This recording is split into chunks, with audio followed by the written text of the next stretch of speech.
struck him out. That ball is gone. Here comes the throw to the plate. He is safe. They will roar here at Citi Field.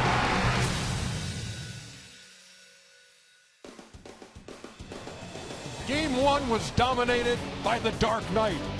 One night later, one of baseball's elite pitchers will try to even the score. The 2015 National League Championship Series coverage on TBS is presented by Exxon and Mobil. Moments away from the start of Game 2 of the NLCS between the Cubs and the Mets.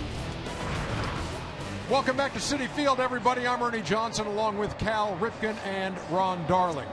Simply put, last night, Matt Harvey at his best, Ron. You know, when you think about it, when he used to pitch here, they used to call it Matt Harvey Day. Well, September, it was like another Matt Harvey story every day. But last night, and in the postseason now, the reins have been taken off, and that hasn't been better all season long. R.A. Dickey, Cy Young Award winner, they parlayed him into Noah Syndergaard, the hard-throwing right-hander. 7 of those wins came out of his 9 came at home, and Travis d'Arnaud, who doesn't have a lot of hits in the postseason, but has 2 huge home runs here at Citi Field last night, almost damaging the apple. Took it to straightaway center field, and that was a home run that thrilled Mets fans to the core. Hey, okay, so the Cubs lose Game 1. They lost Game 1 to the Cardinals, too, and then won 3 in a row, and they've got their best going tonight. Yeah, they're not really worried. It's just one game to them, and they have their ace on the mound in Jake Arrieta, a leading candidate for the Cy Young. Had a great second half. .75 ERA in the second half, 12-0, .99 ERA in the last 15 road starts. I don't have to read all this stuff. He's just really good. There you go. They hit the ball really well last night. Sometimes into a little bit of dumb luck. Sometimes the Mets defense kept them off the board. What a great throw from Cespedes last night, cutting down a run here. And this is one of those dumb luck ones if you're the Cubs. Bounces off of Harvey twice and still gets thrown out at first base. And this, an unbelievable play to end the game last night. So they played pretty well. They're optimistic. They got their number 1 on the hill, and they feel pretty good about swinging the bats. You know, in Cubs franchise history, which dates back to 1876, they've never had a pitcher win 3 games in one postseason. It's never happened.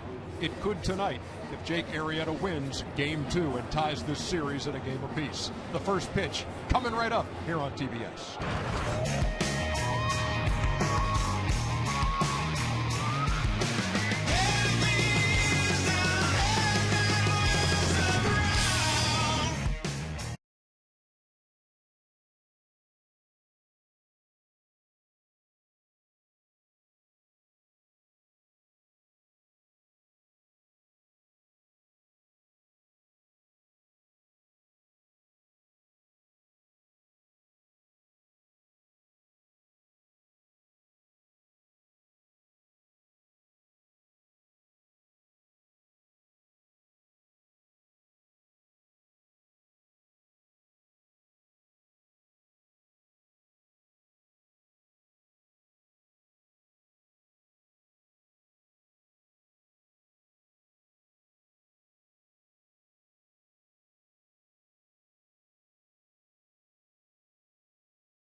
Member of that New York team. Citi Field, here we are in New York, 41 degrees. It is a clear night, and it is extremely crisp as we check out the batting order presented by Exxon and Mobil. Dexter Fowler leads it off in center field. Kyle Schwarber going deep in game one, hits second. Then it's Chris Bryant, Anthony Rizzo in the cleanup spot, followed by Starlin Castro. Chris Coughlin gets the start in right field. Then it's Miguel Montero, Javier Baez, and Jake Arrieta. The other defensive side, Noah Syndergaard is pitching tonight to Travis d'Arnaud behind the plate. Going around the infield, you got Wilmer Flores and Daniel Murphy, the double play combination with Wright and Duda on the corners. Heading out to the outfield, Michael Conforto's big left-handed bat in the lineup tonight. Cespedes in center, and the red-hot Curtis Granderson in right field. Well, Noah Syndergaard's first start in the major leagues was at Wrigley Field against the Chicago Cubs, and here he gets them in the postseason. You see 19 home runs allowed. 6 of those came in the first inning. That'll be something to watch. Here he goes against the powerful Cubbies. Hey, Ron, Syndergaard says, too, because he was asked about that first start at Wrigley Field. He says, look, it's a night and day kind of thing right now. He says he's changed mechanically, and he's changed mentally. What have you seen from him as the season has gone on? He's just grown up, Ernie and Cal. You know, right before your eyes, he's gone from a guy who likes to throw 100 miles an hour to a guy who can come in and throw the curveball for a strike. His changeup has gotten better. The maturity and how quick it has come has just been fun to watch. Let's pay a quick visit before the first pitch to Sam Ryan. Sammy. And Ernie, you know what? Terry Collins with a slight hesitation before naming Noah Syndergaard as his Game 2 starter. He really wanted to see how he responded after pitching out of the bullpen in Game 5 of the NLDS, something he had never done before. He started Game 2 of that series with the Mets through 115 pitches, and for 2 days after that, Terry said that he was feeling sore, referring to his starter, Noah Syndergaard. So yesterday he waited until he spoke with his young pitcher, and Noah walked into his office, said, "I'm not stiff, I'm not sore, I am good to go, guys." All right, thank you very much, Sam. Syndergaard finishing up his warm-up tosses. He throws hard through 1,421 pitches this season of at least 95 miles an hour. How many 100 miles an hour? That's what I want to know. You know, it'll be interesting, Cal, is that he was given the blueprint on how to go against this Chicago Cubs team by Harvey last night. A lot of change-ups, a lot of breaking balls early. Let's see if Syndergaard also tries to do that in first. Dexter Fowler steps in to lead it off. Glad you're with us here for Game 2 of the National League Championship Series. And the first pitch swung on and missed, and we are underway. Fowler went 0 for 4 in the opener, hitting .250 in this postseason. And he swung through that 0-2. 98.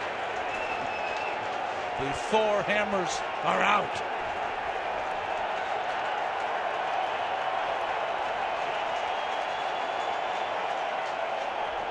Good move there by Fowler. Quiet the crowd down. Slow Syndergaard down. The 0-2. It's interesting when you're at the plate, and my experience in Yankee Stadium, and you get 2 strikes and the fans start yelling for the strikeout, right. You want to quiet that down. You want to get out of the box and say, okay, I'll make you start all over again. Fowler waiting on Syndergaard, and again fouls it back. One great thing about major league hitters, doesn't matter how hard you throw, the more fastballs he's seen, the better Fowler's swings have been. And that's what Don Mattingly said in the other series. Once you're facing velocity, you start to get used to that as a team. Took it off 81 miles with the curveball and missed. A ball and 2 strikes. Fowler's been a great leadoff hitter for Joe Madden. 4th in runs scored in the National League with 102. Number 7 in walks with 84. He will strike out. And he watches that one, 2-2. That was really impressive, laying off that changeup. Curveball changeup combination. Changeup at 90 miles an hour. Here comes the heat right now. Well hit. Murphy plays it off his chest and throws him out.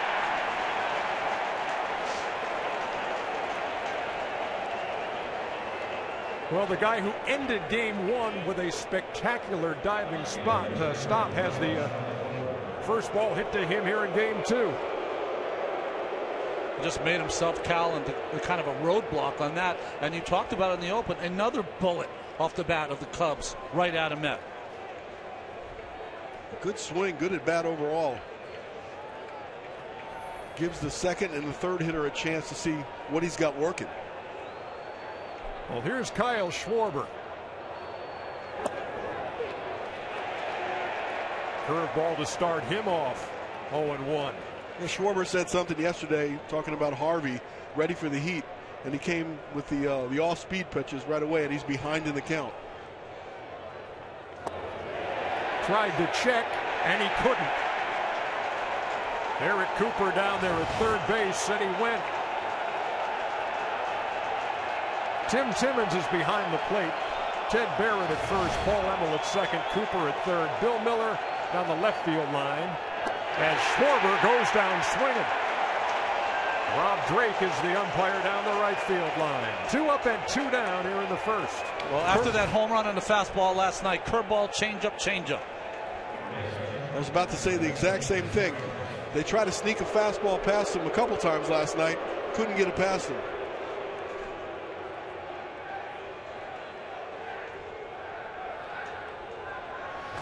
Now here's Chris Bryant. He was 0 for 3 in the opener.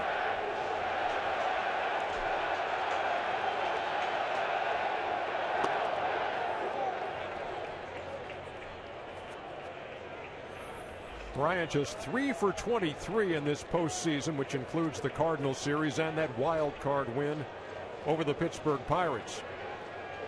He does have a home run, a couple runs batted in. A 26 home run, 99 RBI guy during the regular season, and pretty much a lock to win National League Rookie of the Year. Chevrolet pitch tracks. Shocking. 2/3 come with that heat. The 1-1. In the air. Into right. But out of play. The wind is really blowing from left to right, so anything down that line is going to blow into the stands. I know we talked about this last night with Harvey, but I think it's so critical to establish your pitches early in the game. Syndergaard has actually got some curveballs over the plate, thrown some really good changeups and some really good fastballs. So you leave that thought in the hitter's mind. Missed with a breaking pitch. Count even 2-2. It's especially important with 2 strikes. If you got to cover all 3 of those, you're in trouble.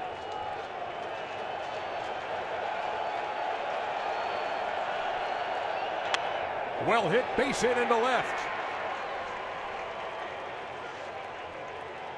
So Bryant aboard with 2 down here in the first.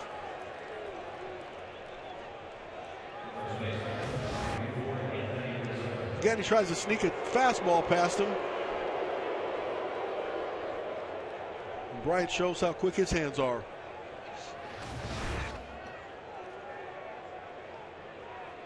Again, a cool evening here at Citi Field. Cooler than it was last night with that breeze blowing, and kind of played tricks last night. The ball Darno hit out. Ball Schwarber hit out. There was a ball that Flores hit down the line and left that both dugouts thought was going to be gone. And it's like it hit a brick wall out there and left last night. Well, this is part of the game you have to watch. Syndergaard gave up 60 runs this year, 14 in the first inning. One of the reasons he's very vulnerable to the stolen base.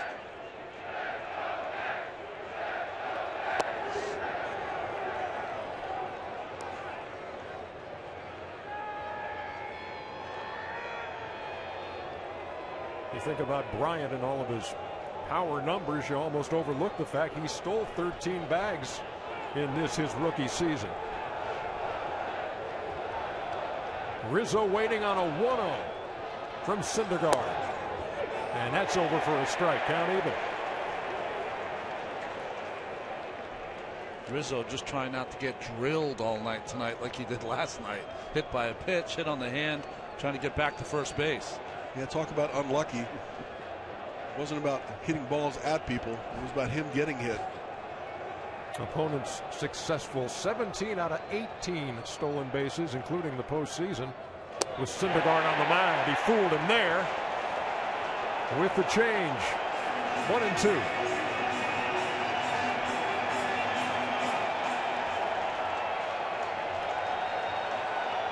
You might let Rizzo swing the bat early in the count, but once he's gotten 2 strikes now, it might be a nice opportunity to try a steal.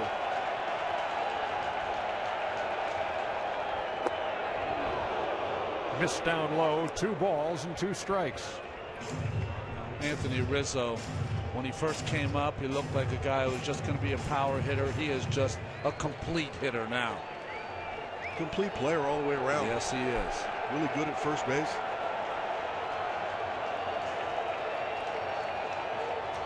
We await the 20th pitch of the first inning by Noah Syndergaard. Runner going, and Rizzo strikes out. 2 strikeouts in the first for Syndergaard as the Mets come to the plate.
All right, back here at Citi Field, tonight's batting order for the Mets presented by Exxon and Mobil. Curtis Granderson once again in the leadoff spot, followed by David Wright. Daniel Murphy been in the middle of everything in this postseason for the Mets. Hits third. Then it's Cespedes in the cleanup spot.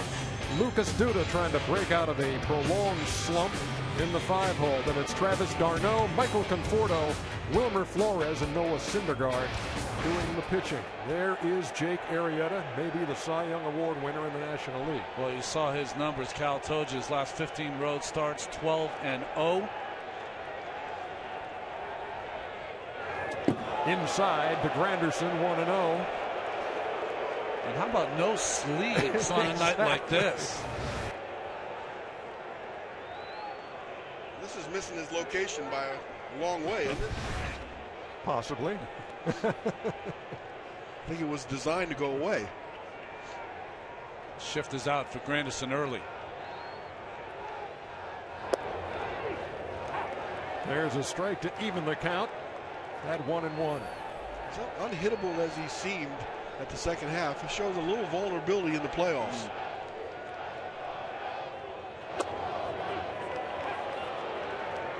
That little cutter that he'll throw. He's got like 2 or 3 different styles of breaking pitches. Cutter, slider, a bigger curve to go along with that sinking fastball.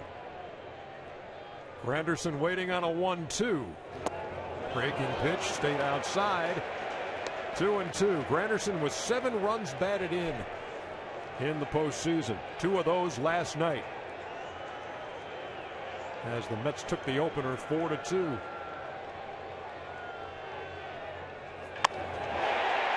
That ball's going to get into right field through the shift for a leadoff single.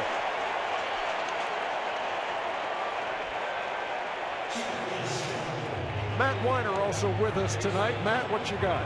Hey, Jake. Jake Arrieta is 2-0 in the postseason so far, but as Cal mentioned, for the first time in months, he has pitched like a carbon-based life form, including giving up 4 earned runs in 5 2/3 innings in Game 3 of the NLDS when he uncharacteristically lacks command. Fatigue, possibly a factor. He's pitched more than 243 innings. That's nearly 90 more than his previous career high, but short-term fatigue might be the thing. He told me he's learning to adjust to playoff atmospheres and learning to acclimate himself to them to handle the environments. A change he said he would make today would be to plan beginning his preparations later in the day because the adrenaline would already be flowing. I remember him speaking after that wild card game that it was even more intense than he thought it was going to be in Pittsburgh. He went the distance in that game. Upstairs to David Wright, 2-0. That was telling about his feelings in there by admitting that afterwards, that atmosphere, that environment in Pittsburgh got to him a little bit. Arrieta has not allowed a run in his last 25 starts, and that includes the 2 in the postseason. David Wright's been struggling at the plate, and he cuts through that. 2-1. Wright 1 for 19 in the postseason. That's an 0.53 clip, but he did have that big hit in Game 1 in Los Angeles.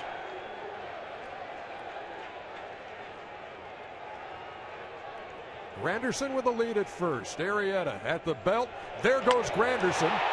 Fly ball center field. Pretty well hit. Fowler goes back. He won't get there. Granderson will score easily. Wright standing at second with an RBI double.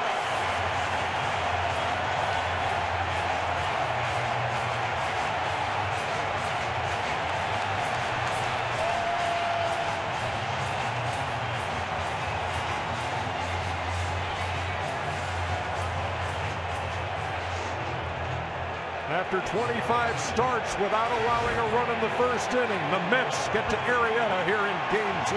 Looks like a fastball just out over the plate. That's 2 balls hit really hard off of Arrieta. You know, Fowler was playing a little shallow, kind of got lost on the way back, and maybe it's because the wind feels like it's hitting you. It doesn't seem like the ball carried, but that ball carried pretty well. Just like Castro's ball over Lagares' head in yesterday's ball game. Here's Daniel Murphy. What has Daniel Murphy not done in this postseason? Swing and miss, I don't think. That was the first. Now he has. Hitting .320, 4 home runs, and 6 runs batted in. He's homered in 3 straight postseason games. That's deep to right. Keep your eye on it. Foul ball.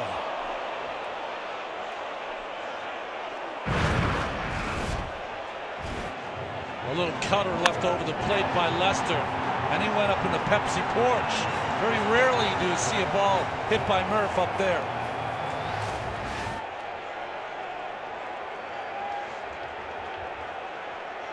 Arrieta's ahead. No balls and 2 strikes. Wright with a lead at second. Tried to check his swing, and he did.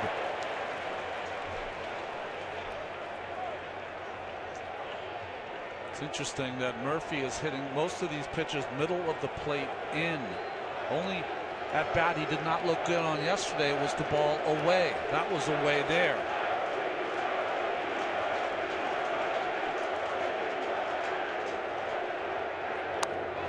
That's in the air to right.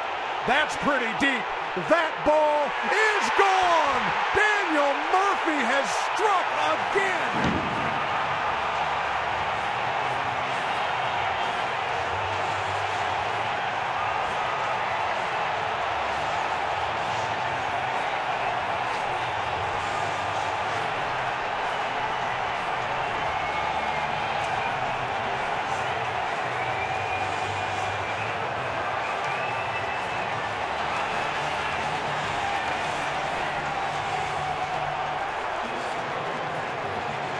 What did Matt Weiner say about a carbon-based life form? Murph is in a tree right now.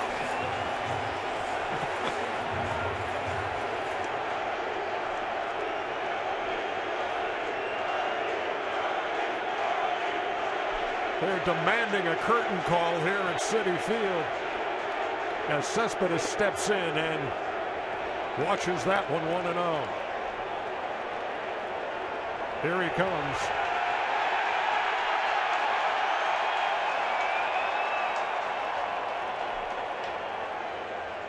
Arrieta into the wide, and there's a strike, 1-1.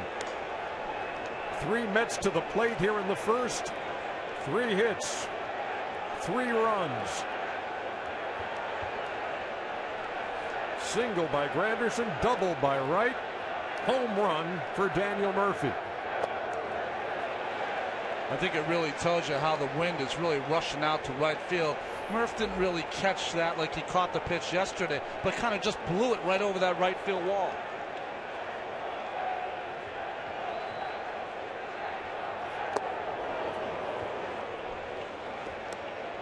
Cespedes was 0 for 4 in the opener, struck out twice. And he has struck out 10 times in the postseason, hitting just .208. But he has hit 2 home runs. Nibbled, missed, 3-2. It seems like his velocity is down just a bit in this first inning.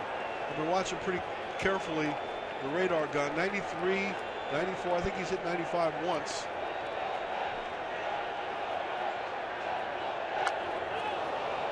Cespedes pops it up. Rizzo, long run, and just does make the catch.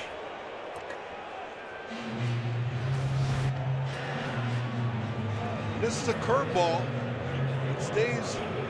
Well, actually, it's a pretty good curveball. I thought it stayed up a little more. He gets out in front, almost one-hands it. Get a little extra extension from the bottom hand. Sneaks it right inside the foul pole.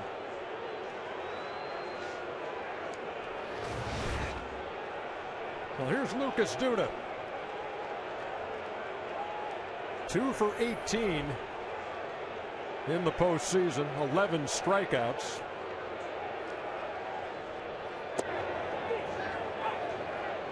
Came in to play first last night, didn't start.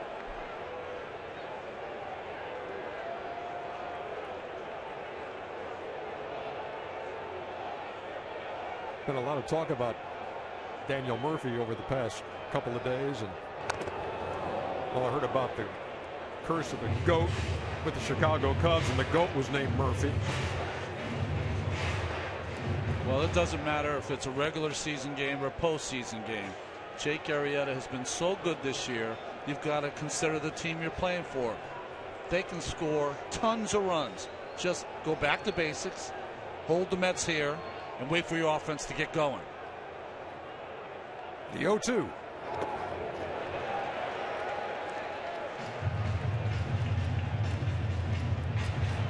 Oh, when you think back to game 1 of this series, too, it's like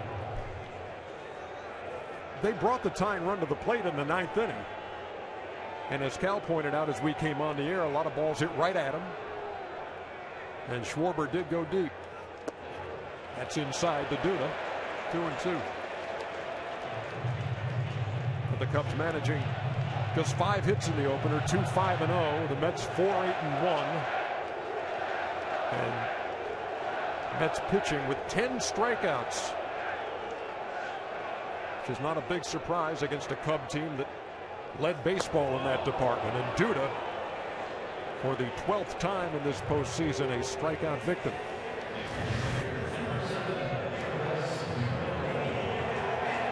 Another look at the home run by Daniel Murphy.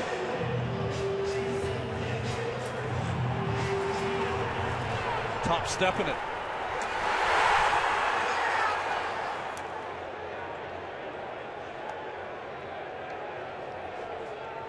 That's the Cubs' Jason Mott. SMH shaking my head. Well, it was interesting on that swing by Murphy. He one-handed it, like you said. It's almost like he back-legged it, dropped his back knee down so he could get down to hit that ball. We've seen Adrian Beltre do that for the Texas Rangers at times. Quite a few times. Yeah. Arrieta's got the movement back on his fastball a little bit. Pitch he struck Duda out with had a nice run on it at 94. That ball had a nice run on it as well. Travis d'Arnaud waiting on a 2-0. He homered last night. 2 balls and 1 strike. Of course, that was that shot to straightaway center field. It hit the apple.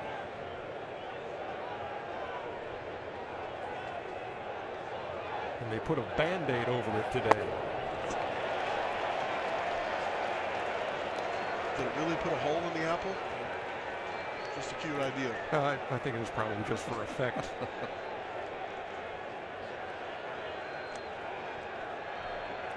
3 balls, 1 strike to the Mets catcher.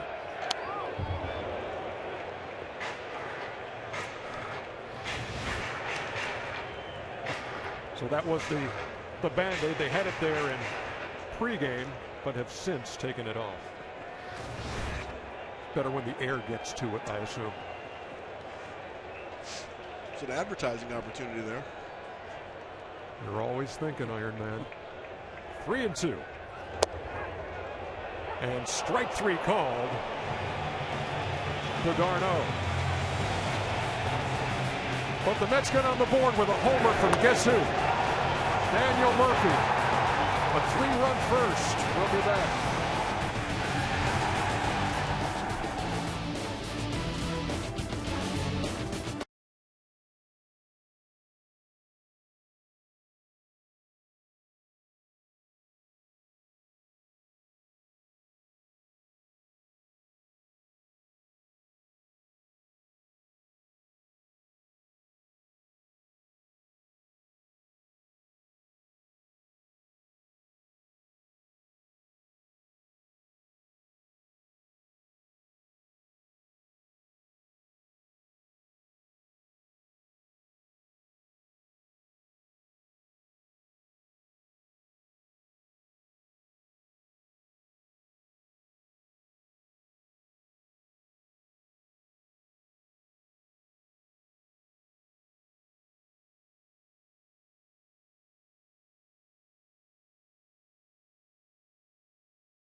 Aerial coverage provided by Goodyear. Everything Goodyear has learned making tires that go the distance inspires what they roll into yours. Goodyear, more driven. Top half of the second inning. Daniel Murphy has homered twice off Clayton Kershaw. Took Zach Greinke deep, John Lester, and now Jake Arrieta. Oh, bottom dweller, huh?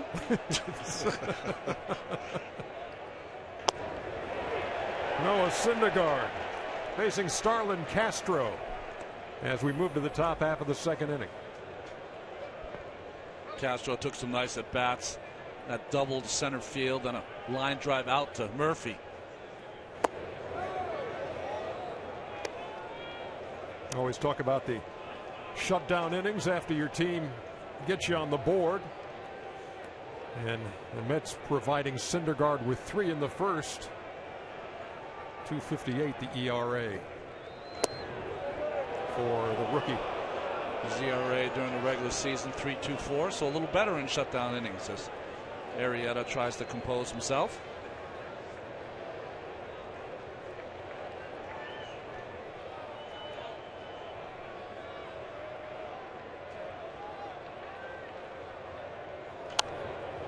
Fouled back by Castro. The count even, 2 balls and 2 strikes. Castro wearing number 13 says, "You may think it's unlucky, but it's not unlucky for me." 3-time All-Star. Made the transition from everyday shortstop to second baseman. 2-2.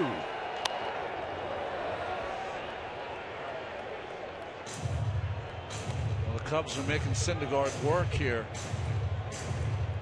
25 pitches, no outs here in the second. I was trying to figure out why Castro was rubbing dirt on his hands. Sometimes the pine tar gets a little too sticky. Gotta take a little off. Had a notion and held up. And down at first, Ted Barrett said, "No swing." I gotta imagine this is gonna look like more like a swing from the side here, but no, he held it up nice. A lot of body movement, but he held his hands back really nice.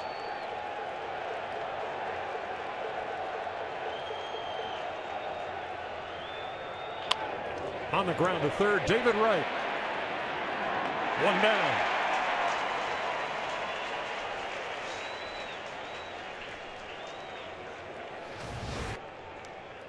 Hits this ball pretty well. Well, that's last hop almost bit him, but he caught it and then made a nice little sidearm flip to first. We used to call that a dead fish. I don't know if they use that terminology anymore. Just for my handshake. Good one. All in jest. Chris Coughlin, starting right fielder for Chicago tonight. Breaking pitch and a pretty one. 0-1. When I mentioned earlier that Syndergaard's first start was at Wrigley Field against the Cubs, Coughlin got him for a home run. That's why he's in the lineup.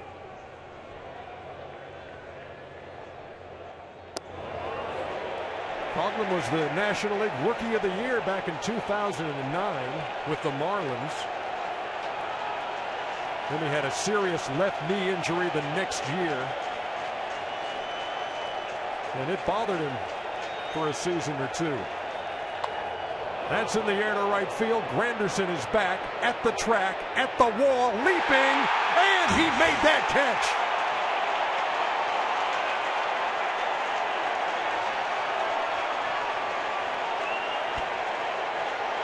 Granderson timed it perfectly. That ball just kept going and going. I thought Coughlin thought he got this one. A 2-strike fastball, first fastball he sees. I thought it hung up a little bit. It didn't carry as well. Nice time jump. See him feeling for that wall. And the good veteran outfielders know how much room they have before they get to that wall. Ronnie, I know you know that feeling. When they have one of your fielders save you one, as Granderson did for Syndergaard.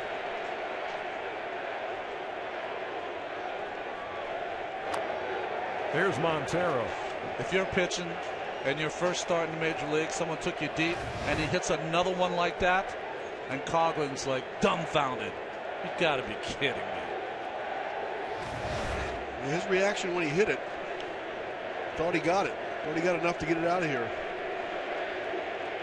0-1 to Montero. No balls and 2 strikes. Here's another look. Granderson going high to the orange padding to take that one away from Coughlin. We got an 8-foot high fence out there. 8 foot high. Granderson's been here 2 years. First time he's ever brought one back. He picked a good time. If you ask Mets fans. Inside corner, strike 3 called. And Syndergaard has his 3rd strikeout. We head to the bottom of the 2nd.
We welcome you back. ALCS resumes tomorrow. FS1 has got the Royals and Blue Jays at 8. Game 4 is Tuesday afternoon at 4 on FS1. We're back at you on TBS with Game 3. 8 o'clock here on TBS. We'll be at Wrigley Field. Bottom half of the 2nd. Jake Arrieta goes back to work. Facing Michael Conforto, who's shortened up as if to bunt. Wouldn't have been a bad idea. Baez, the only infielder on the left side, playing a deep short.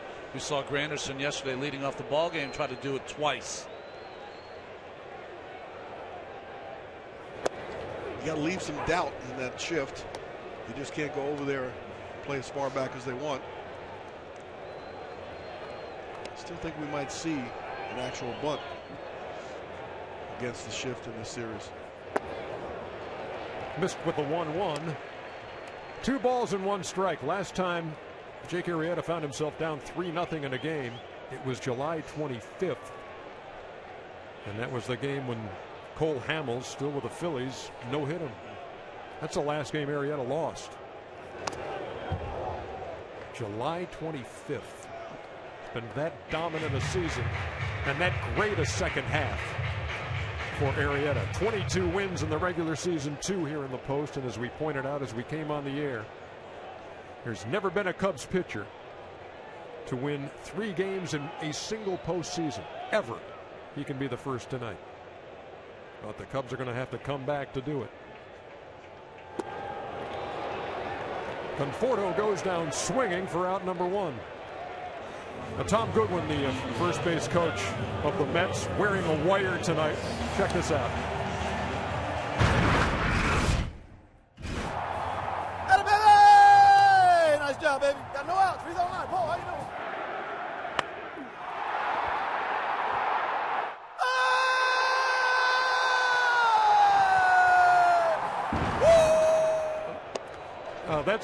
That's called unbridled enthusiasm. Oh, yes, it is.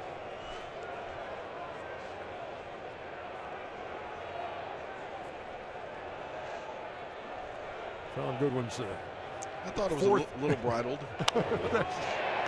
Line drive to second, right in the glove of Castro for the second out. 4th season as the Mets first base coach here in 2015.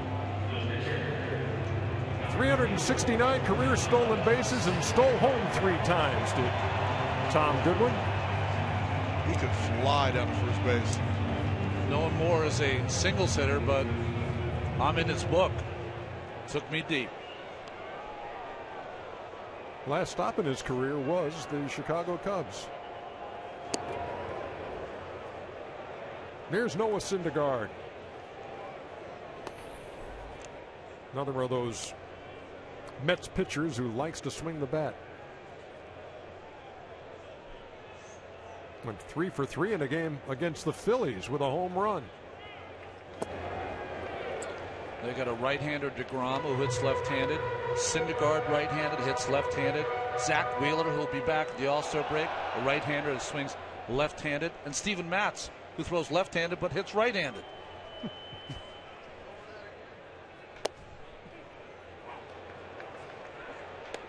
1-2 to the Mets starting pitcher.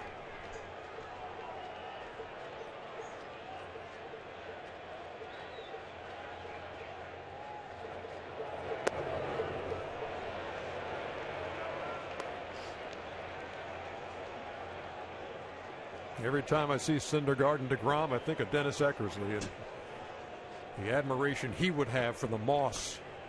These two guys are sporting. Count full.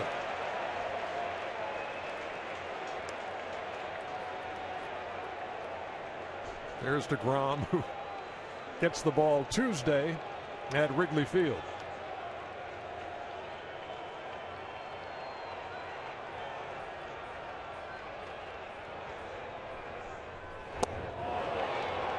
A 1-2-3 inning for Jake Arrieta. 2 innings in the books. Mets with the early lead.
Here's a look at tonight's forecaster presented by FanDuel. 60% of all the pitches thrown in the regular season by Noah Syndergaard, 95 or above.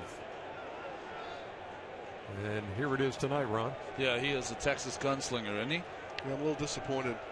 Triple digits right there. Only you could find something bad out of that graphic. I just want to see 100. You got to have something different than the Flames for 100. What can we have? Javier Baez leads it off in the third. Maybe the whole graphic would just explode. That's good. I like that. The whole box explodes.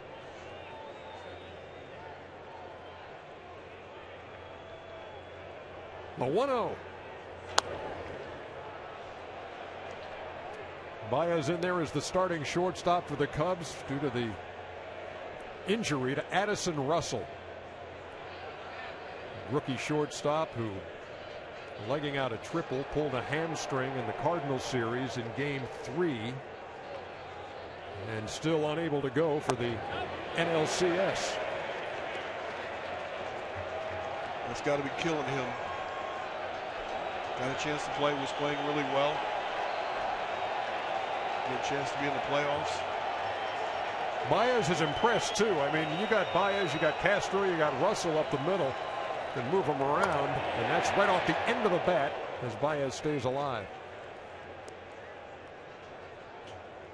Well, you asked a lot of people associated with the Cubs. They said once Russell moved to shortstop, this team took off. He was almost, even at 21 years old, the rock of that defense. The 1-2. Swung on and missed. Strikeout number 4 for Syndergaard. The StatCast, powered by Amazon Web Services, got a breakdown of the catch by Curtis Granderson. I want to see the vertical on the StatCast on that. How high did he get? 9 feet 3 inches. All right.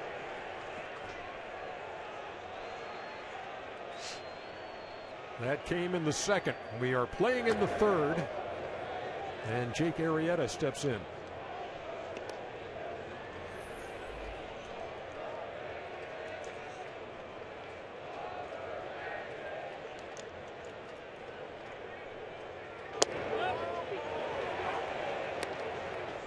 I'm beginning to think we won't see 100 miles an hour tonight from him.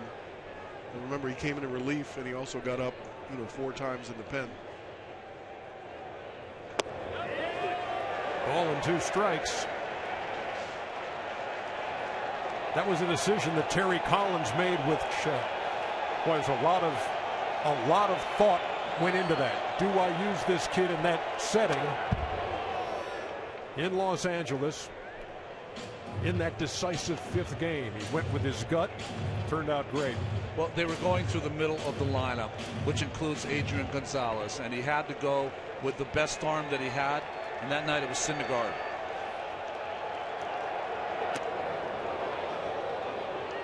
Breaking pitch.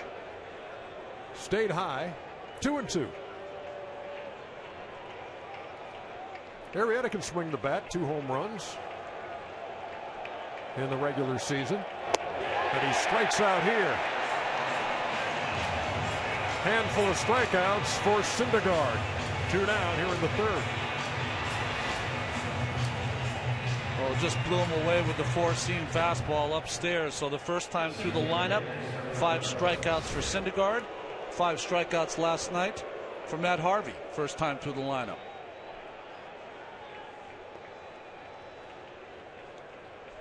Back to the top of the order now, and Dexter Fowler, who grounded sharply to second his first time. It's a ball that Daniel Murphy just sacrificed the body, knocked it down, and threw him out.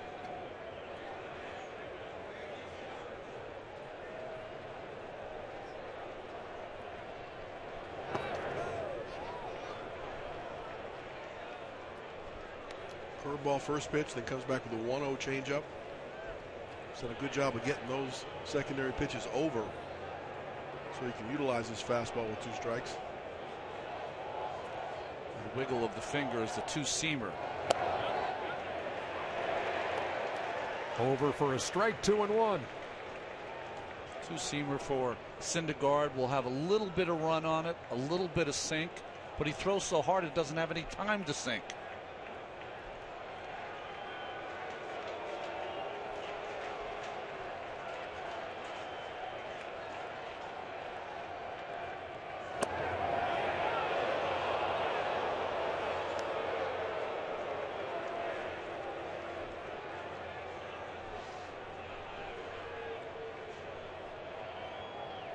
Syndergaard has allowed only one base runner. First inning single by Chris Bryant. And now he issues the 2-out walk to Dexter Fowler here in the third. Well, that's what makes this Cubs team so dangerous. Is you think you're going to have an easier inning, you get behind a hitter, you give up a base on balls, and you're facing a guy like Schwarber. This is what he did in game 1. A mammoth shot to right center field. Probably thinking, I wonder if I'm going to get a fastball this time. You always seem to be one swing away from getting back in the game.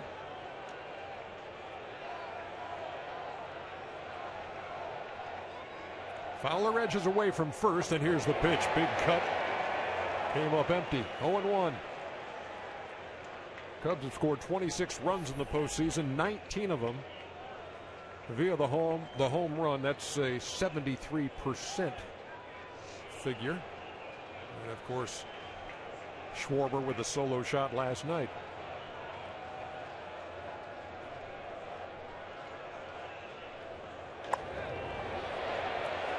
And Syndergaard jumps out ahead. No balls and 2 strikes. It's almost like the game plan coming in and said, we are not throwing this kid a fastball unless we have to. 2 straight breaking balls by Syndergaard. You can learn that from Harvey last night. He had a good fastball, and then trying to get a fastball up in the strike zone, left it over the plate. Line drive right past his ear. So he's ready and geared for the fastball. 5 straight off-speed pitches to him. It was just a show pitch outside. No intention of throwing that first strike. Probably back to the changeup or curveball. 459 on the home run last night. That's the throw over sign.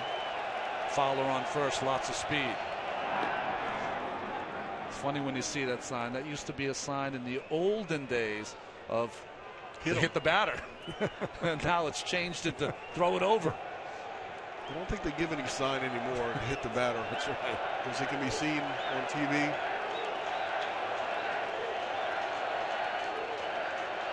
1-2 to Schwarber. Strike 3 called. 3 Cubs down on strikes in the third. We head to the bottom half.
Let's take a look at tonight's playmakers presented by Chrysler.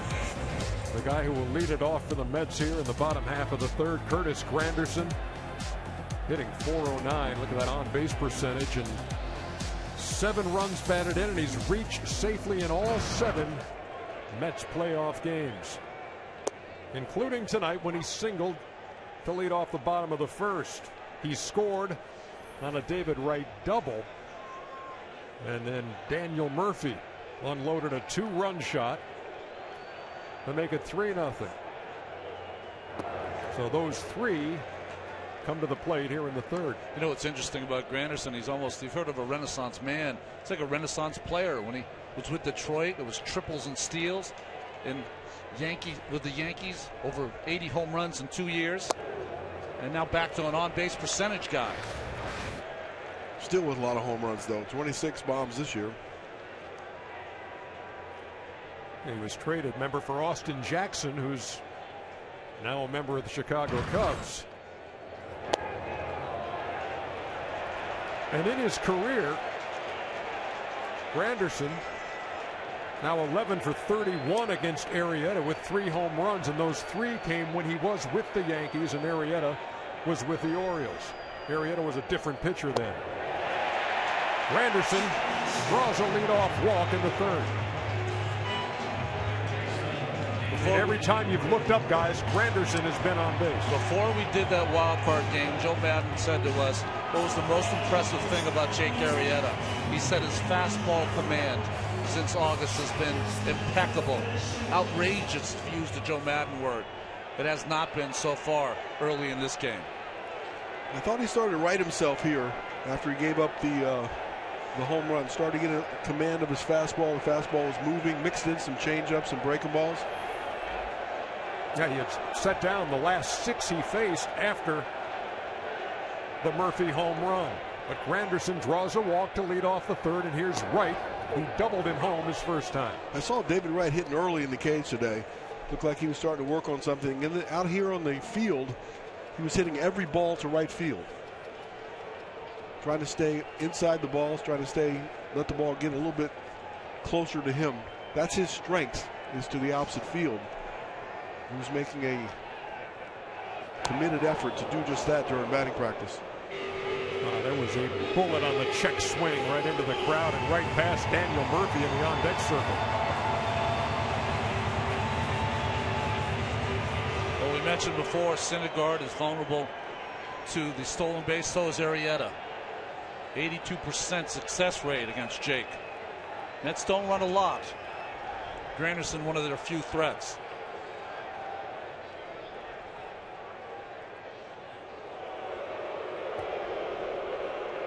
A step off. You don't see that very often anymore. Did you have a sign for that when you played? Yeah. Yeah, we did too. A step off. I thought it was kind of ridiculous. Exactly. Totally agree on that one.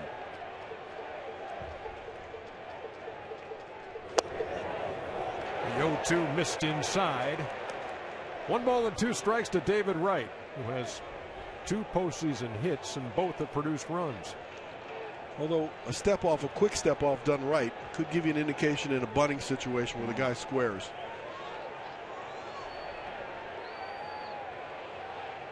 There goes Granderson. Strike 3. The throw in the dirt. And Granderson in safely.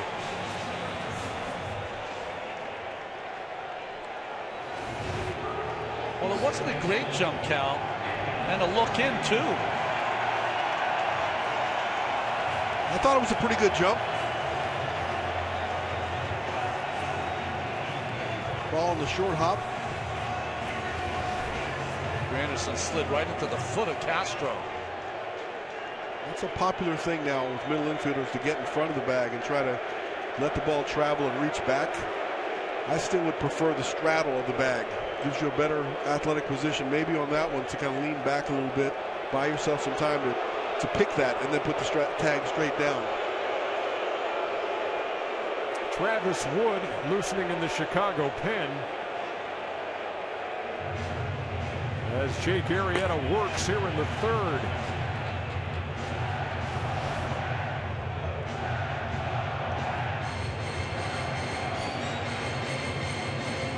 no place for Granderson to put his foot.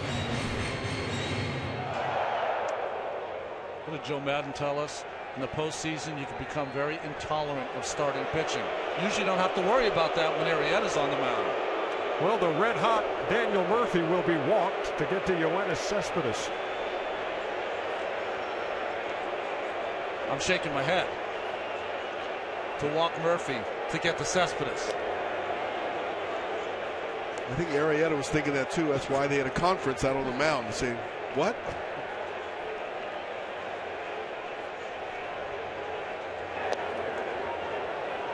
Joe Madden's not afraid to do something that is a little unorthodox. Well, I'll tell you right now, Arrieta wasn't intentionally walking anyone in the second half of the season. I don't think he really wanted to there either.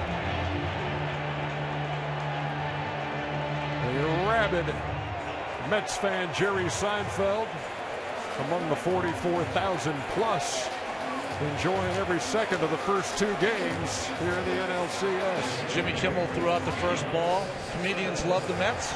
They can be comedic at times. Not this October. Cespedes has homered once off Arrieta in his career. It came this year while Cespedes was still with the Tigers. Chris Bosio's meeting on the mound is over.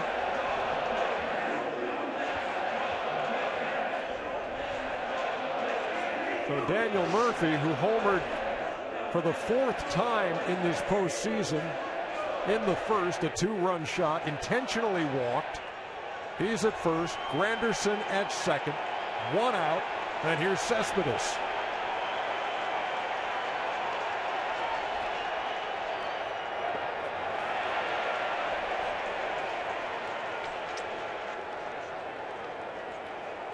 The homer tonight, the fifth for Daniel Murphy.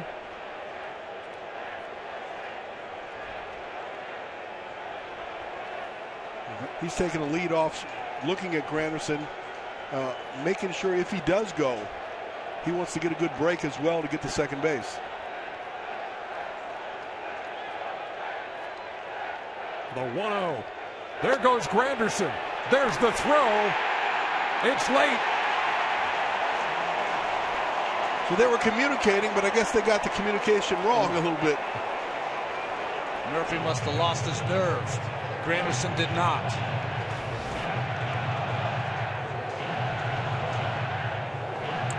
Well, we saw it last night with Lagares. I think the Cubs are falling asleep a little bit, holding those runners close to second base, and the Mets are taking advantage of it. The Mets stole third 5 times in the regular season. That's 3 in the post. And 2 of those have scored. Granderson would be the third. They're at the corners. Cespedes waits and fouls it away.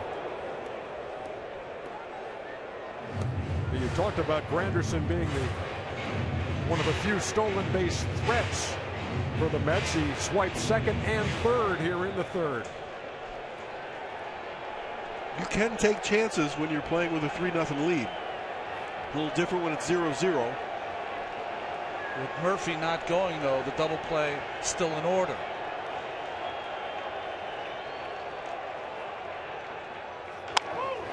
On the ground, in the hole. No play. Run scores, 4-0.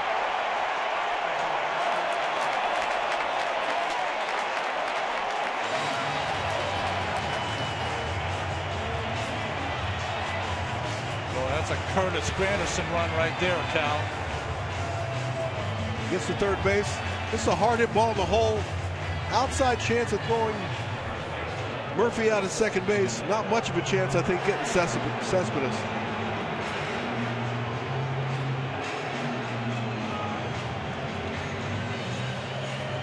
That's one you got to really just stick in your pocket.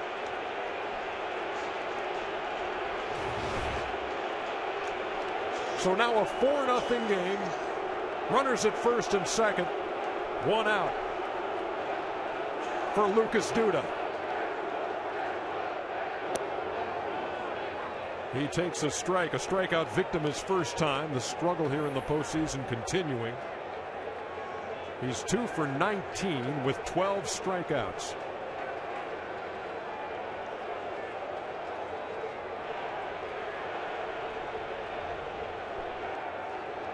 Arrieta to the plate.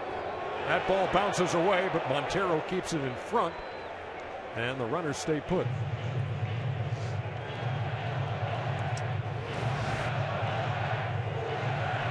Not really a block there, just fooled there by Montero. Just backhanded, and Lucky kept in front of him.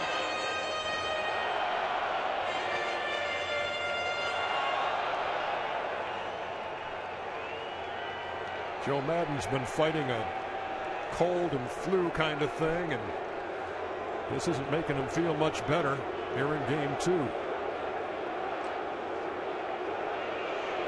When Kelly Johnson was traded over to the Mets with Juan Uribe, Lucas Duda went into Terry Collins' office and said, "Are these guys here to play first base?" Terry Collins said to Lucas Duda, "It's a complete meritocracy now. If you hit, you will play." And yesterday taken out of the lineup, but put back in today to try to produce. Yeah, basically the answer is, that's up to you. And he's had a few of those tears this year with multiple home runs in a short time span.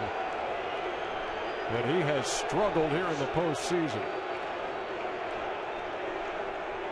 1 ball, 1 strike, 2 on and 1 in here in the 3rd. Popped him up. That is a long run for Baez, and he makes the play.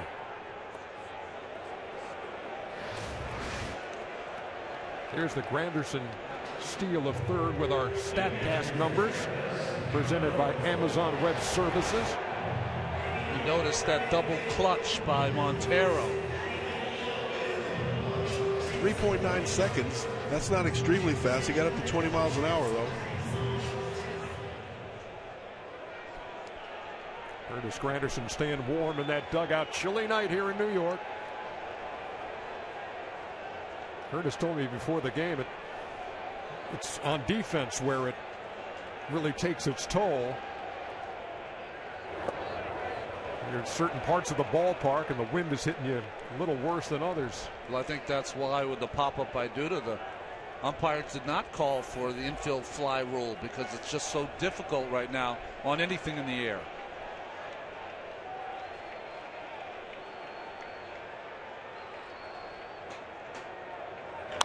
Darno slaps it to second. And Castro makes the play. But the Mets add on to their lead. Curtis Granderson in the middle of it again. It's 4-0.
League Championship Series coverage on TBS presented by Exxon and Mobil.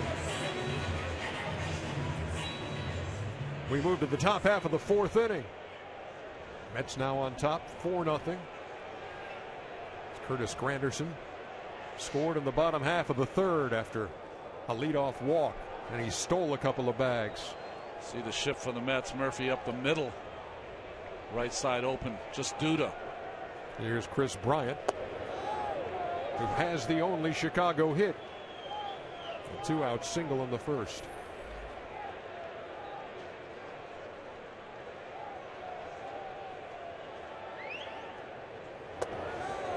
Chris Bryant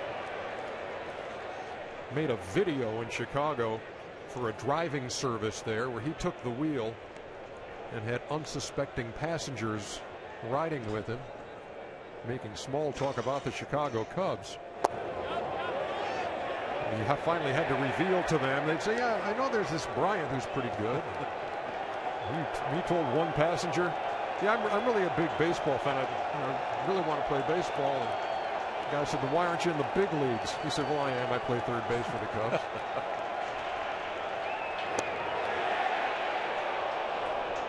2 balls and 2 strikes.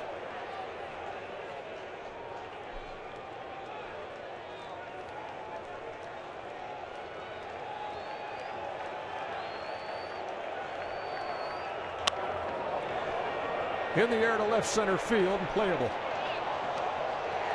And Cespedes cutting in front of Conforto to make the play. Moments ago, Sam Ryan spoke with Mets manager Terry Collins. Terry, Noah told you he was ready. He's got the velocity. What do you see from him tonight? Well, he's been so good in the last month that, I thought when we rested him, he's come back, and boy, his command's been good.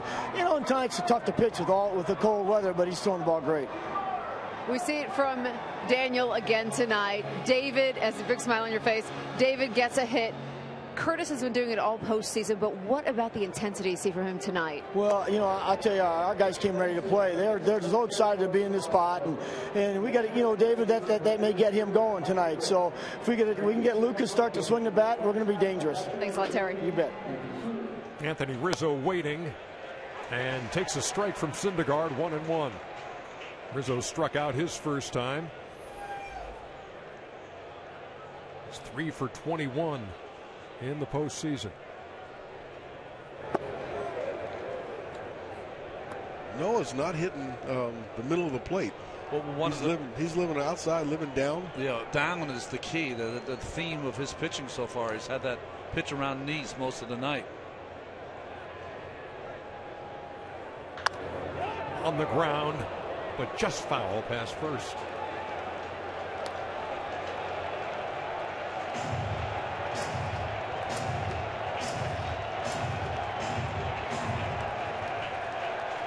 Rizzo black and blue from April through October, leading baseball and being hit by pitches. And he pops this one up. 2 down.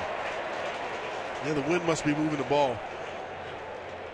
Wright's caught 1,000 of those balls coming in. He was a little unsteady, making sure he had a good look at it. The wind must be playing with the ball when it gets up.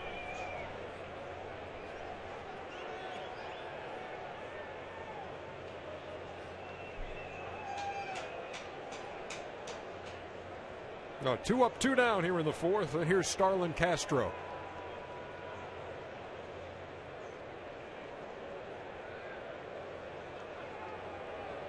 He's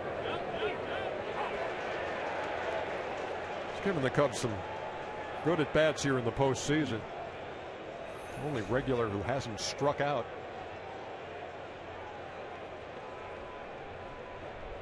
He swung the bat better than a 217 average. He stung the ball pretty well.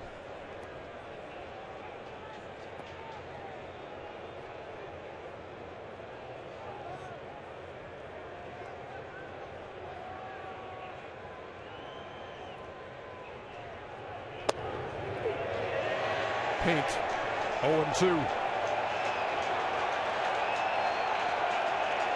Looked like a 2-seamer. Ran back over the middle early in the count, and that looked like it was a 4-seamer right on the outside edge.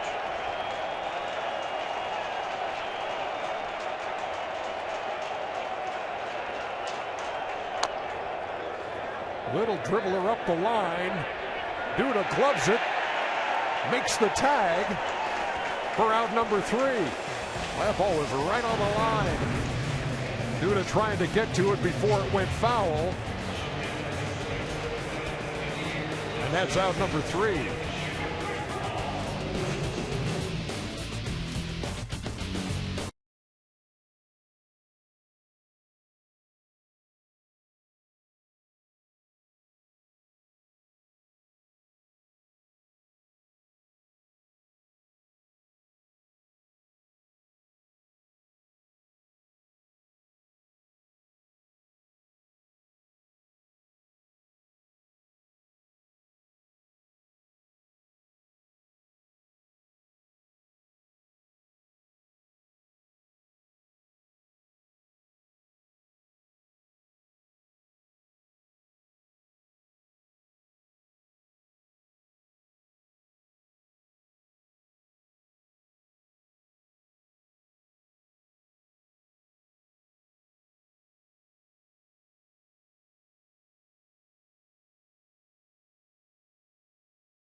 Official caps, hoodies, jackets, and more. Celebrate with your favorite team at the MLB.com shop.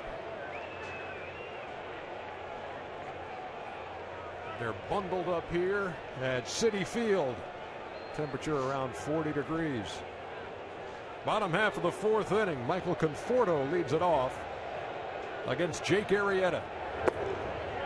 Well, it seems like the Cubs, this is the play we were talking about that ended the inning. Duda did a nice job of keeping that ball in play. It was going to go foul. He got there quick enough to catch it on the line and get the tag out.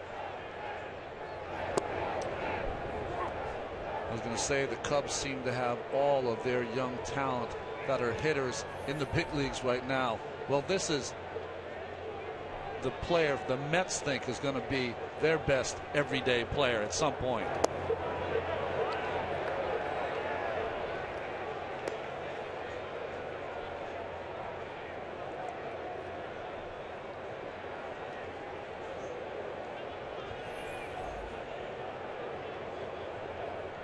Two balls, one strike for the 22-year-old. Into the shift. One down. Moments ago, Matt Weiner spoke with Cubs manager Joe Madden. Joe, obviously the Mets got to Jake early and his velocity appears to be down as well. What was his biggest issue? What has it been so far? Well, Murphy's homer. That's been the biggest issue so far. You're right. I see the numbers. If the gun is right, he might be down a mile per hour or two on occasion. You know, the swing, the reaction of the hitter is a little bit different. They're on a little bit more than I normally see, but they've had good at-bats against him. Thanks, Joe. You got it, man. Thank you, Matt. Thank you, Joe. Wilmer Flores. Ball and no strikes as he faces Arrieta here in the fourth. His last two pitches, 91. That's not his changeup. Maybe he's trying to cut the ball, but that fastball's a little lower. Talk about velocity. Normally it's 94. That's a cutter signal. That is pitch number 72, and it's a strike 2-1.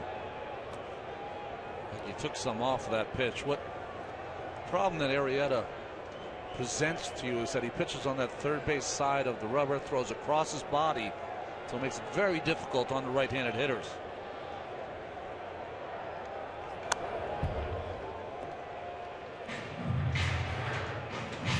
It's almost like he's decided, I don't have my good fastball. I'm going to start cutting the ball and sinking it. See where his foot is placed. Very simple mechanics, almost like he's in the stretch. He just steps back very simply and then proceeds to pitch. 2-2. And he struck him out.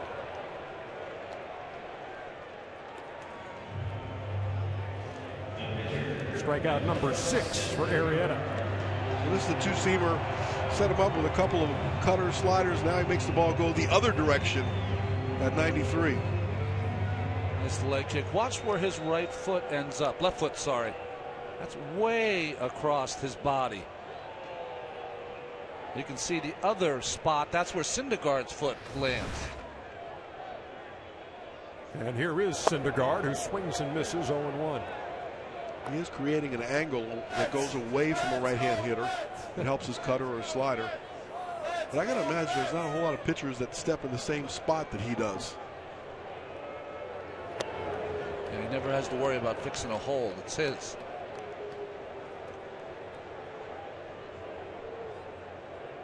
Arrieta, 5th round pick by the Orioles back in 2007. Took him a while to get his sea legs in the big leagues. Had a losing record with the Orioles and then came over to the Cubs.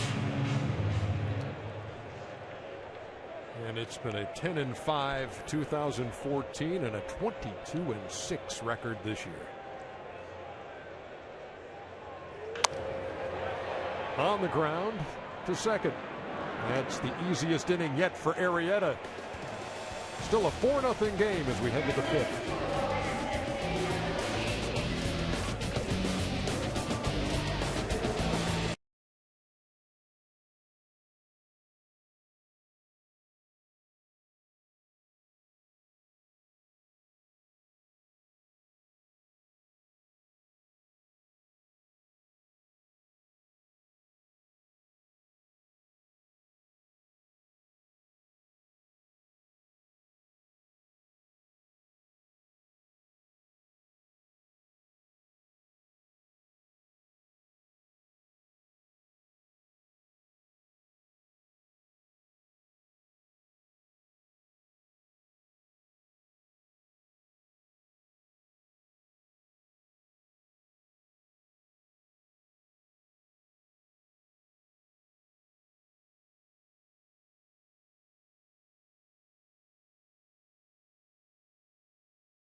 Field, including the autographed Ron Darling Mets jersey. We always kid of all the uniforms the Mets have had in the 80s. That's about as bad as they got. No. No. Proud member of that 86 World Championship team. I like the Gold Glove Award. Well deserved. Thank you. I saw you pick it. Well, by the end, when you were watching me, I had to pick it. So many bullets coming through the box. Here's Chris Coughlin leading off in the 5th.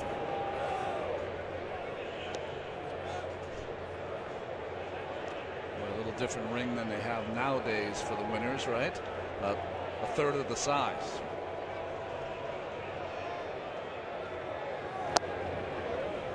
Coughlin takes down low, so he took Syndergaard deep in his first start this year, and then darn near did it again here in game 2. Curtis Granderson took one away. That came in the 2nd.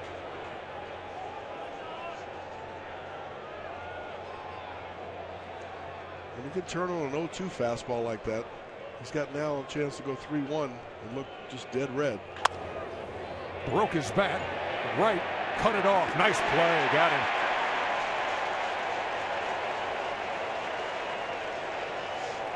If that ball gets past right to Flores, I don't know if they throw out Coughlin. Pitch had a lot of run on it. A lot of action.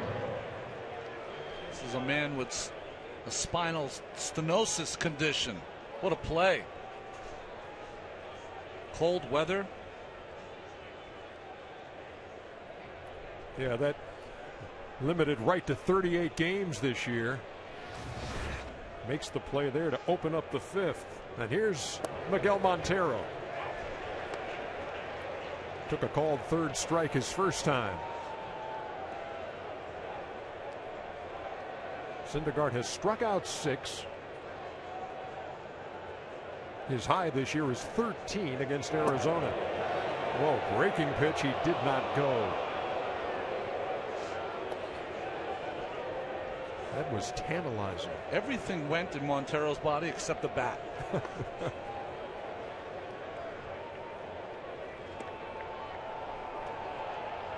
See if it works again. 2-1.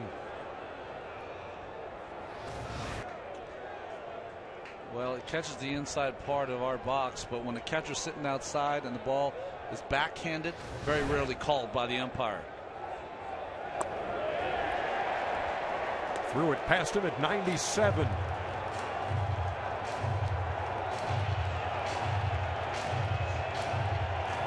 One of the 13 batters and 2 strike counts retired by the Mets rookie. 7 strikeouts, 2 down. Look at Montero shaking his head saying, I was in a 2-1 count, fastball count. He threw it by me, and on 2-2 he threw by me again. I think that was a lot was set up by his first at bat.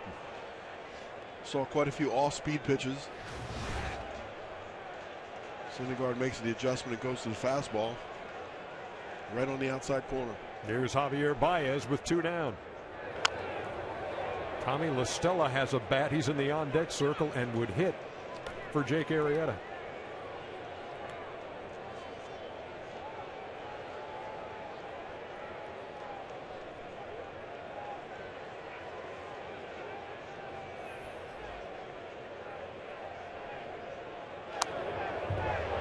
And quickly, Syndergaard out in front, 0-2.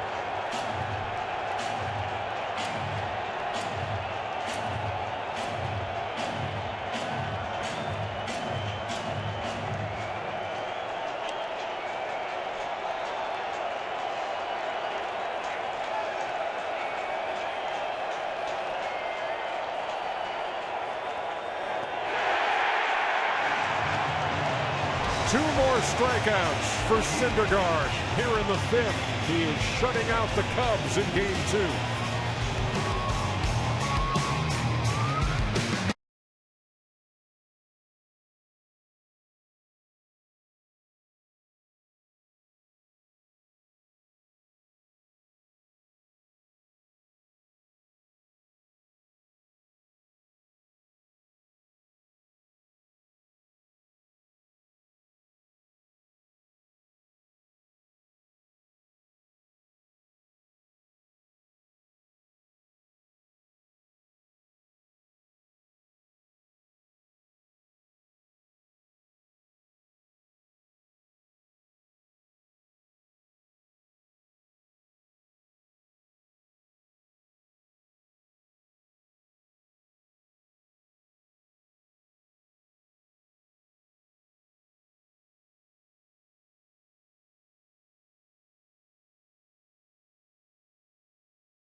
Well, we've been talking about Murphy a lot, but Curtis Granderson has had a great postseason with the bat.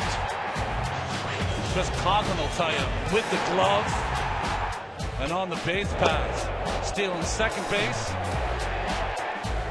and then third base consecutively to get in scoring position and score on the infield hit by Cespedes. That came in the 3rd, gave the Mets a 4-0 lead, and here in the 5th, he leads it off against Jake Arrieta. They were ready to pinch hit for him, but that 1-2-3 inning has Arrieta back on the mound.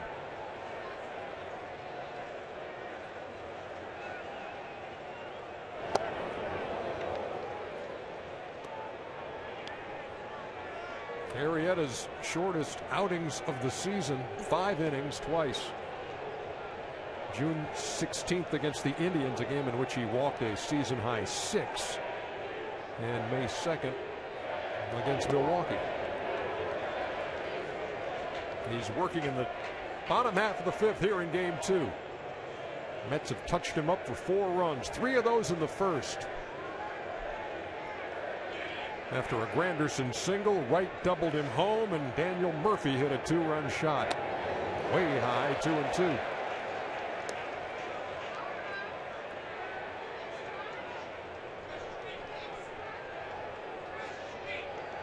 Granderson working the count.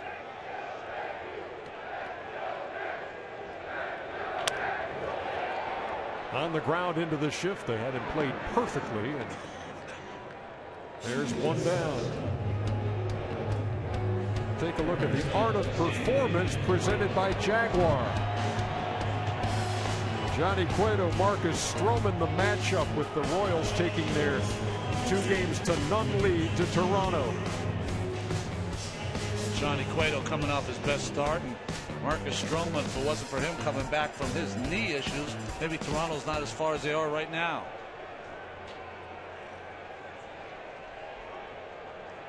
Here's David Wright. Run scoring double in the first, struck out in the third.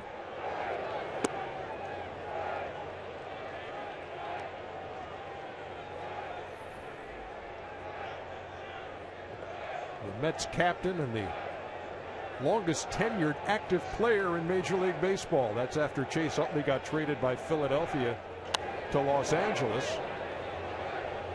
So David Wright with one team the longest among active players in baseball.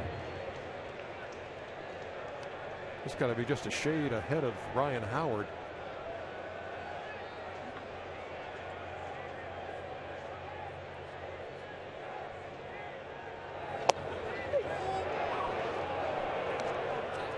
After last night's game, Terry Collins spoke to Wright, said, "Are you all right?" He said, "Yes." "How about your back? Physically, are you all right?" He said, "Yeah, I'm not very good right now, but I feel fine." He was fine in the first. A run scoring double that got him on the board. And that is a called strike three for the second out here in the fifth.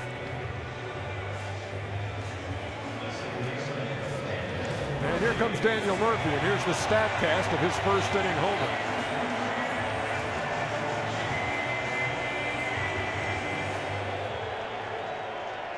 Look at that back knee. Yeah, you called it right when you said he didn't quite get it. 90 miles an hour coming off the bat.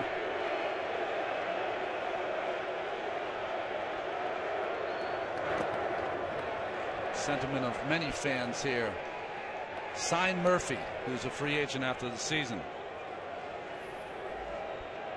We saw the unexpected in the third when Murphy was walked intentionally with first base open with Cespedes coming up.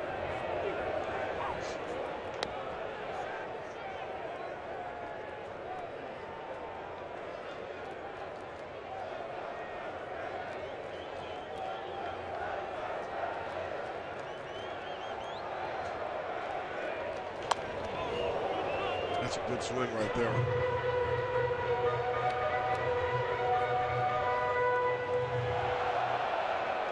Look at the difference in games and at bats. 60 fewer bats. Well, it has been some kind of run here in the 2015 postseason for Daniel Murphy. Defensively, great base running heads up move in Los Angeles. And of course the power. It's the game's best pitchers.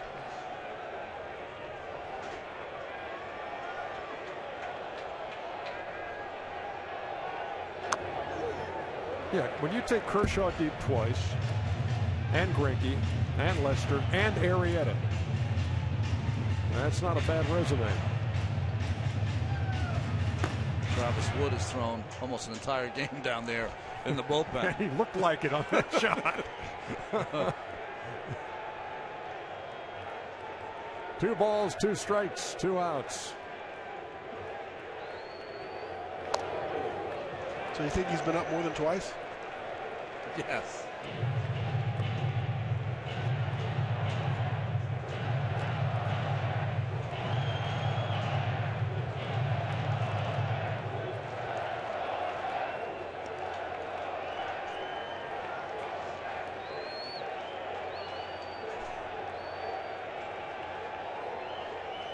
Another 2-2. Got him looking. Another 1-2-3 inning for Arrieta. It is a 4-0 game. Noah Syndergaard heads out for the 6th.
Aerial coverage provided by Goodyear. Everything Goodyear has learned making tires that go the distance inspires what they roll into yours. Goodyear, more driven.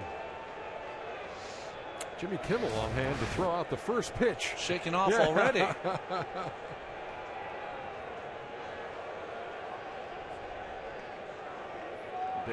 Big Cubs fan, Bill Murray.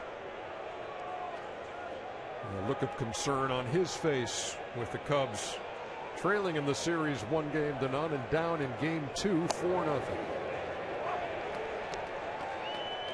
Tommy La Stella pinch hitting now for Jake Arrieta. That'll match his shortest outing of the season, 5 innings. Gave up 4 runs, all earned. Walked 2, 1 intentionally, struck out 8. Gave up those 3 runs in the first inning. And then gave up only 1 more hit.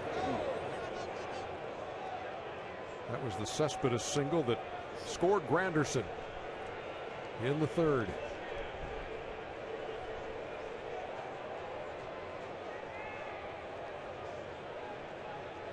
Two balls and a strike to La Stella. Every time Syndergaard gets in a hitter's count, he's going with that 2-seam fastball that's running away from the lefties. He's got a lot of life on it. Yeah, he does.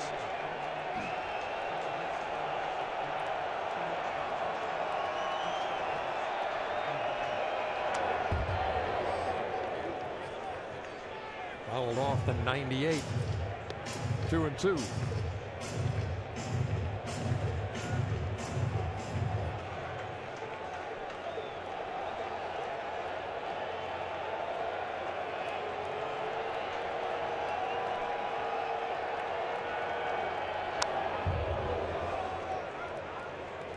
You're seeing right now why Joe Madden likes the at-bats that Tommy La Stella gives him. That's why he's been so good as a pinch hitter. He comes up with that short stroke. It's matching him up against the right power guys.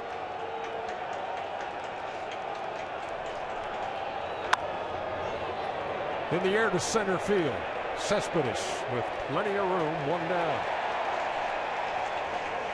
Let's go down to the field. Sam Ryan, what you got? Well, Ernie, Noah Syndergaard, we've seen him throw 97, 98, 99 tonight. His battery mate Travis d'Arnaud has also been behind the plate for Matt Harvey, Jacob deGrom, Steven Matz, who can also hit in the upper 90s. So to be able to catch those fastballs, look at this. There's extra laces on his catcher's mitt there. Some double knots as well. He said he had to do that this year because of the abuse that mitt takes. As for his hand, he said, there is a sting there, and in this cold, the sting lasts a little longer. Ouch. Thank you, Sammy. It's 1 down here in the 6th, and the top of the Chicago order now in Dexter Fowler. 0 for 1. Drew a walk in the 3rd. That's the only one issued by Syndergaard.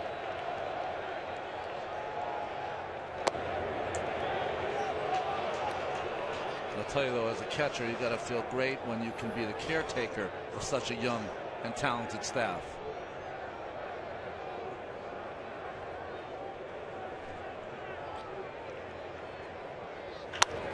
On the ground into right field, base hit.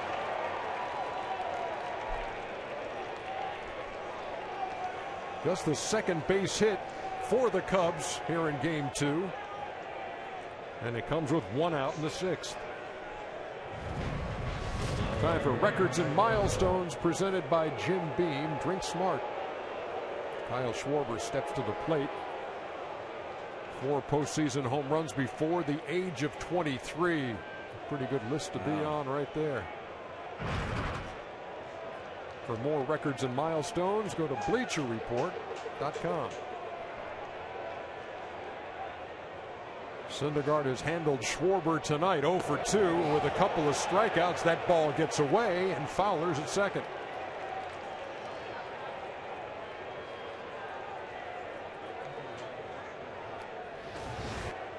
We talked about the tail of the ball. It looked like it had a little extra movement on it. Wasn't expecting it to be low. Called a wild pitch, but Travis probably tell you he has to handle that. First time tonight the Cubs have had a runner in scoring position.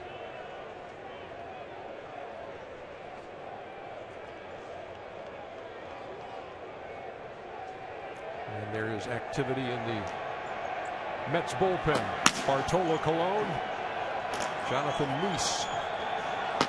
Well, because of that relief appearance on Los Angeles, the first sign of trouble, you knew the Mets were going to get their bullpen ready.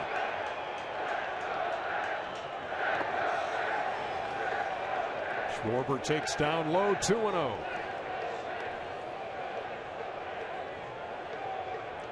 Four runs should seem like a lot at this ballpark, but not against this lineup.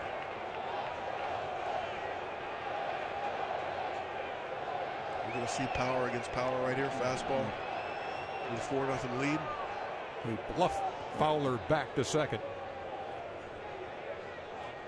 If you're pitching right now, you shouldn't worry at all about Dexter Fowler. Concentrate on the hitter.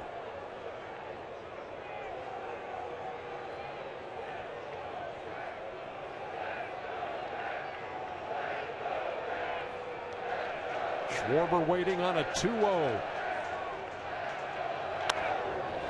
Foul on a play. 2 balls and a strike. The Chicago Cubs in their postseason history have never come back to win when down by 4. It is a 4-0 game. They're in game 2 of the National League Championship Series.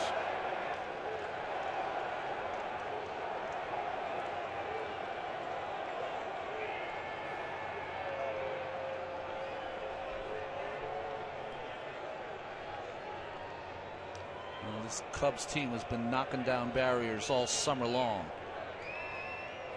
Led by a great group of 20-somethings. And Schwarber is one of them.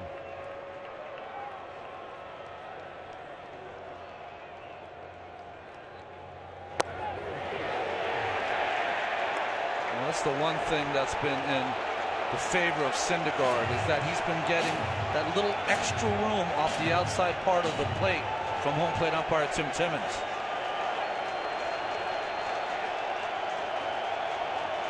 Could be that extra run on the ball that looks like it stays on the outside corner. But many hitters have questioned that tonight. This with the curveball, and the count is full. 3-2. Another one of those young 20-somethings. Chris Bryant is on deck.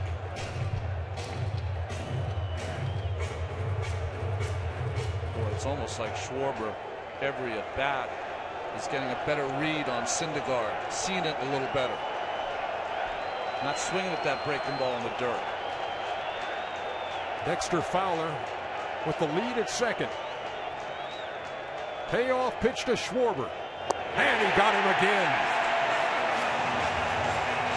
Pulled the string on Schwarber. 3rd strikeout of the night. Well, what a sequence. First comes with that running fastball that gets past Darno, breaking ball in the dirt. Schwarber's ahead in the count. Misses a fastball down the middle. Gets the call from Timmons. Misses with a breaking ball, and then the one pitch he hadn't thrown the entire sequence comes with a 3-2 change. That's really what you've seen this entire postseason, isn't it, Cal? These young Mets pitchers with the ability, especially on 3-2 counts, we saw with Adrian Gonzalez, now with Schwarber, to throw that change on a 3-2 count. Yeah, Schwarber's at bats feel a lot like Adrian Gonzalez's bats against DeGrom.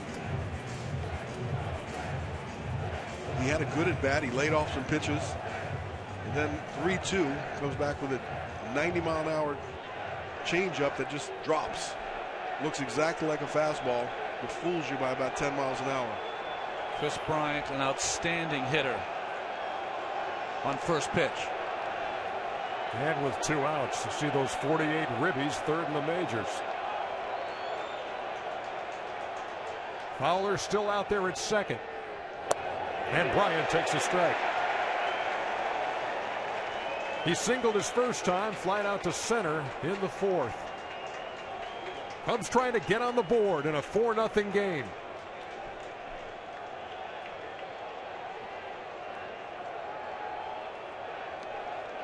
Syndergaard has finished innings in style tonight.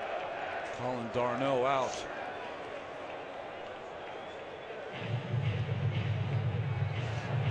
Flores came in early when they first got Fowler on second base. Say, okay, what are we using? It was interesting to me he didn't share that with Daniel Murphy. But many times you have the ability to change the signal by which part of the body you're touching. Could be as simple as first, second, third sign, depending on where you touch on your body.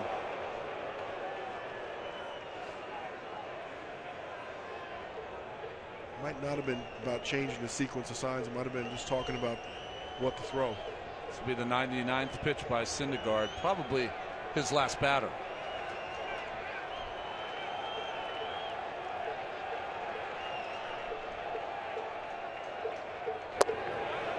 So he probably said, "This is my last batter. Let's make it a good one." Yeah. Ball's still exploding down the strike zone, isn't it? Lots of movement.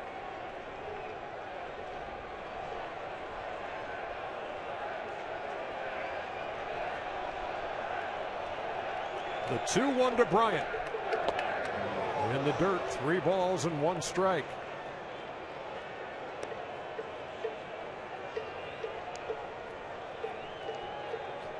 Matt Harvey with the phone duty in the Mets dugout. He did it all last night.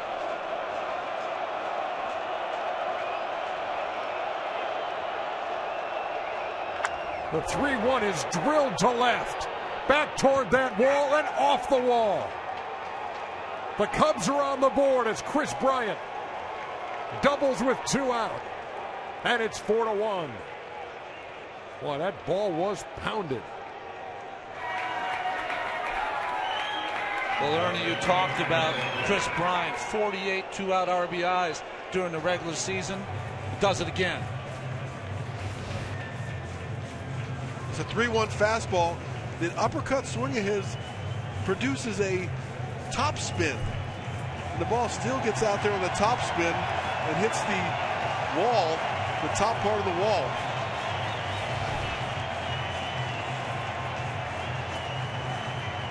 Noah Syndergaard leads to a thunderous ovation here at Citi Field. Jonathan Neese in relief.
At the office of the Commissioner of Baseball and may not be reproduced or retransmitted in any form, and the accounts and descriptions of this game may not be disseminated without express written consent.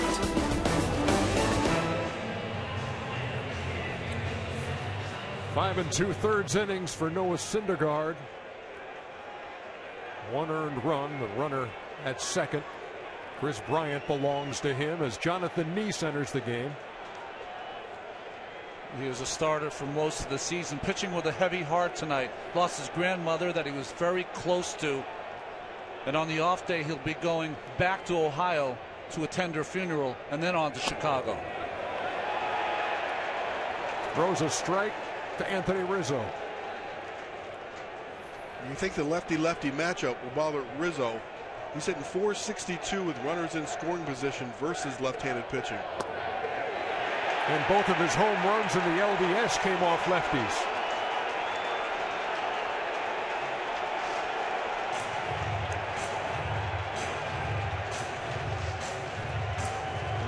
That's why Collins went with this matchup. Rizzo didn't like that last call, but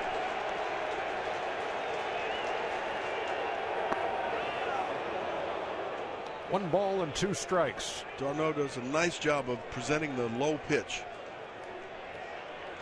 You see Joe Madden's yelling to Tim Timms, the home plate umpire. He's now heard that on the tape that ball was down. Stays downstairs, 2-2. You can see Timmons now peeking over at Madden.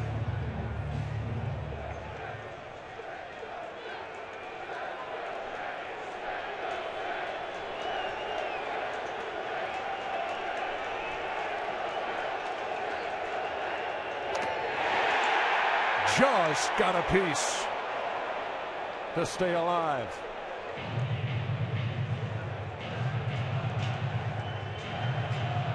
Rizzo's a great low ball hitter. You've seen Neese has mostly thrown sinkers down. He's got a good cutter and a big curveball.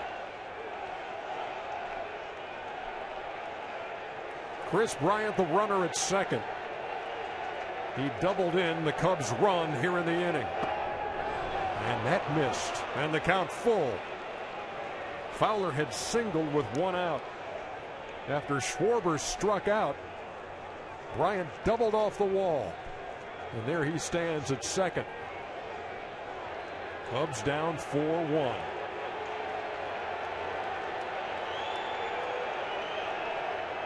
And Rizzo goes down swinging to end the inning.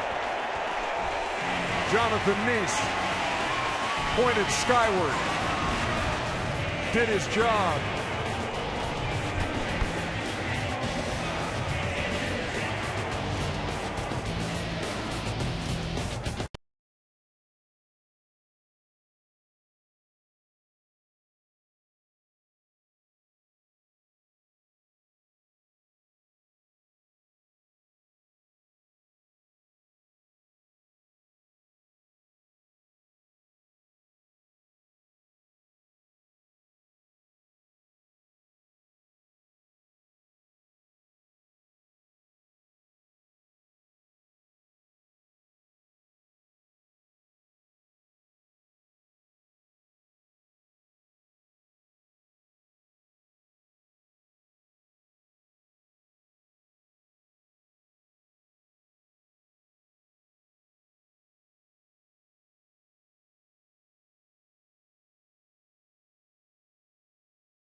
We are zipping right along into the bottom half of the 6th inning. Game 2 of the National League Championship Series. Travis Wood takes over for Jake Arrieta.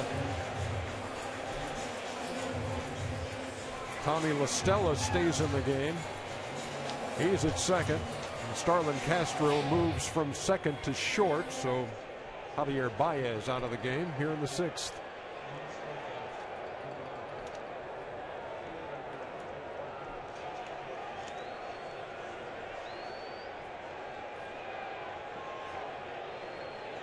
Cespedes leads it off against Wood and takes a strike.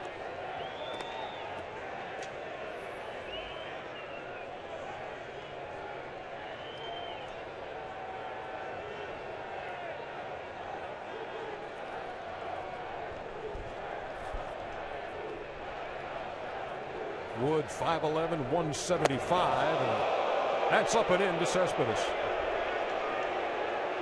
Wood's not a hard thrower. He's got to pitch in like that, get hitters off the plate. Started out as a starting pitcher this season, struggled, went in the bullpen, has been a strength for the Cubs. That ball's hit to right and hit pretty well. Coughlin is back, leaping, and he makes the catch. We've seen a couple of beauties out there tonight. One from Granderson and this one from Coughlin.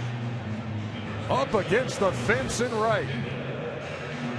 Looks like a changeup that Cespedes thinks he got the other way. Coughlin really knows where the fence is. Gets his left foot against the fence, uses it to brace him. And really makes a wonderful catch. So Granderson did it to Coughlin. Coughlin did it to Cespedes. And here's Duda.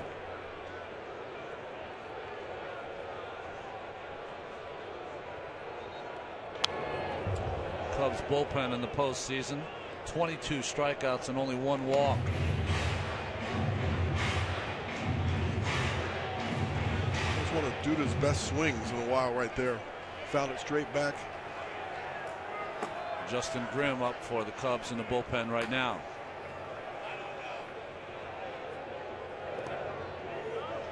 Breaking pitch down low from Travis Wood, who came up with the Cincinnati Reds. Remember his 3rd big league start. He had a perfecto going against Philadelphia. Carlos Ruiz spoiled it.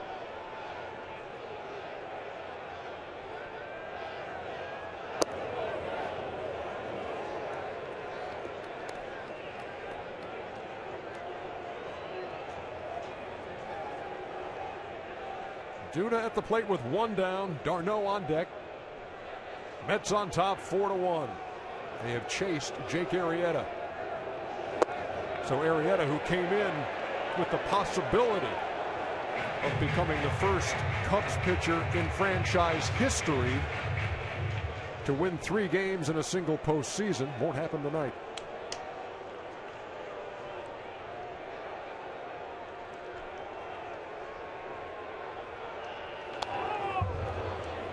Yeah, good swing. It's 2 good swings down this at bat for Duda. Sometimes you can just tell the way he took the breaking balls. He's saying, I wish I had that one back. Don't get frustrated. Stay with it. It's hard. Is it hard to do that and not press when you're 2 for 20 in a postseason? 2 for 21. Yes. I'm trying to remember when I was 2 for 21. I didn't get too many postseason at bats. Maybe you would have witnessed somebody going 2 for 21. I just know that when you are swinging like that, you doubt yourself. One of our graphic artists, Gretchen Caney, in a great mood today because it's Chevy Truck Month. Time to make a strong decision like choosing a Chevy Silverado. Chevrolet proud to be the official vehicle of Major League Baseball.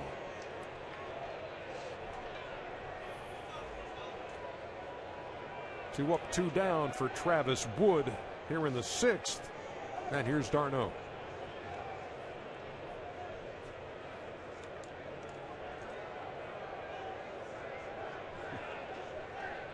not actual size. Here comes the 0-1. No balls and 2 strikes to the Mets catcher. Hey, important inning here for Wood and the Cubs. After scratching out a run, wants to get his team back in the dugout, get that offense back on the field.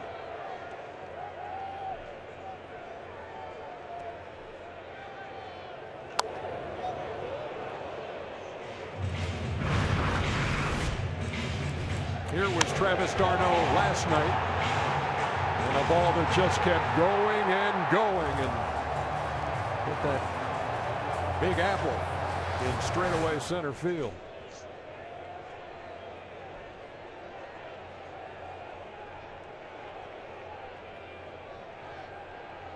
Another 0-2. Sales outside, 1-2. d'Arnaud 0 for 2 with a strikeout and a ground out tonight. Wood kind of jumps at you. Let him throw hard. 91 on that fastball. It gets a lot of the hitters swinging late on that fastball.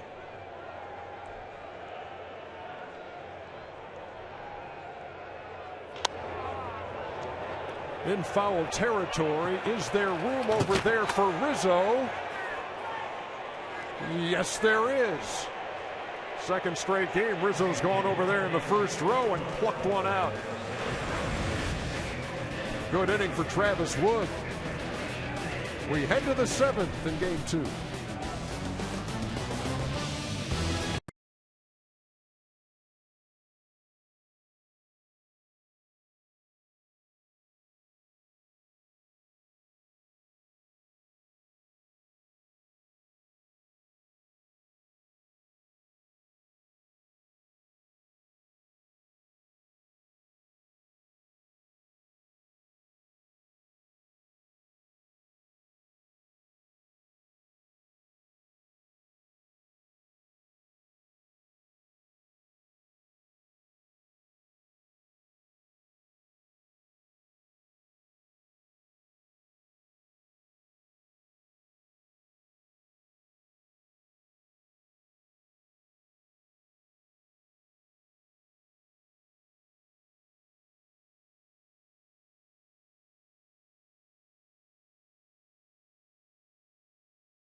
Follow every pitch of the postseason with MLB.com. At Bat, the #1 app for live baseball. Stay connected with highlights, replay reviews, scores, pitch tracking, live radio broadcasts, and more. Download the At Bat app today. Our crew tonight, producer Scott Cockrell, director Matt Lipp, and our replay producer is Jeff Randolph. I want to add an unofficial crew member to that list too, Dr. Scott Kessler. Much thanks. The whole crew thanks you, because we've, you know, when you're a team and you're around a lot and somebody gets a bug and everybody starts sniffling and coughing and all that. So thanks to Dr. Kessler. Dr. K, for the help this weekend. See the numbers by Addison Reed with both Arizona and the Mets. And it's interesting that they've been able to bypass some of their bridge people in the last couple of games because of the extended work by Familia. But Collins is going to use them tonight. Castro, Coughlin, Montero due here in the 7th. Swing and a miss by Castro. He's 0 for 2 with a couple of groundouts, the second of which was a little dribbler that nearly went foul up the first baseline, but Duda made a play and tagged him. Time is called at the very last second by Tim Timmons, just as Reed was into the motion.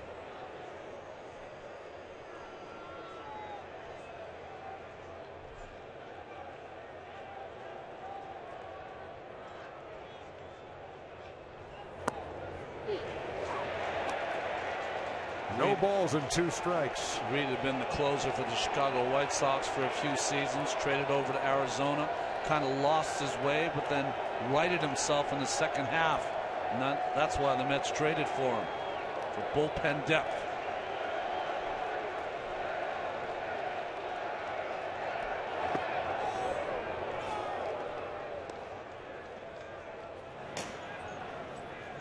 Steven Matz up in the bullpen for the Mets, the rookie left-hander. That's not your normal bridge.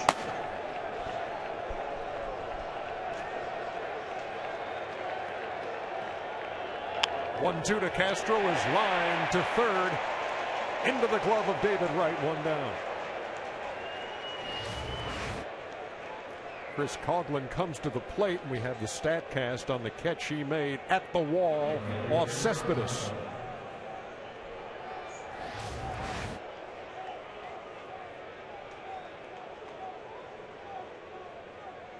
Coughlin himself was robbed earlier in the game by Curtis Granderson. Still haven't determined if the ball's carrying out there in that part of the ballpark. It seems like it's not to me. Unless your name is Daniel Murphy. And everything carries. Down low to Coughlin, 1-0. Now, you mentioned the success he had with the White Sox. He had a 40-save season with the White Sox. Did Addison Reed back in 13.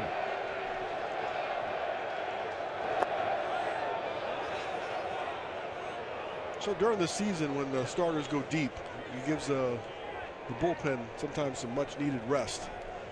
At this stage, which ones need the rest and which ones need the feel for pitching?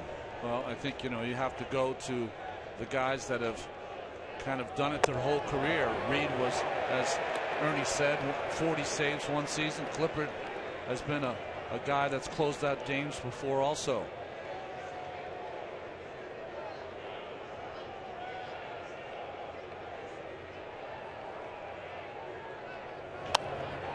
Popped him up.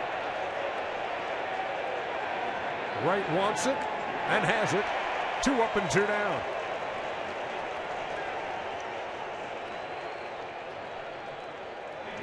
A lot of little stutter steps by Wright, tracking the ball in the air. Comes down with it.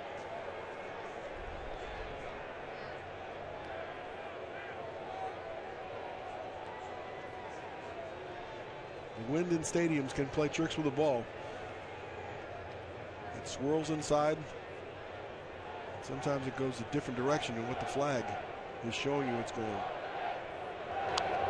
Montero follows the first pitch back 0-1. Pitcher's spot is due next. Jorge Soler has a bat. Cubs looking for some late game magic here in game 2, trying to even the series. 3 runs in the first off Jake Arrieta. An early punch right in the mouth.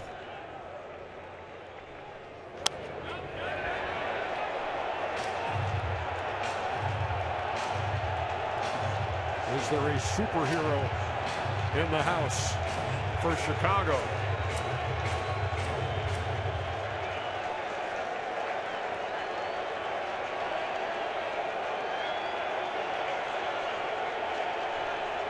No balls, 2 strikes. See d'Arnaud every time he asks for that 0-2 pitch down the dirt, he gets it, points out to his pitcher to affirm that he job well done.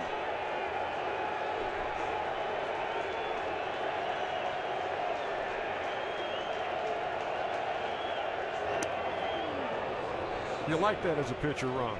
I think it is. You know, anytime you're working with a catcher, you know, you like to be on the same page, and it makes you feel as though, you know, you feel more confident when your catcher and you are on the same page.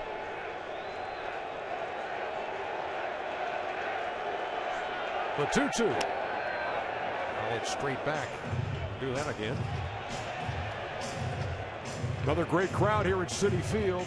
Had better than 44,000 last night, which was the second biggest crowd here behind the All-Star game.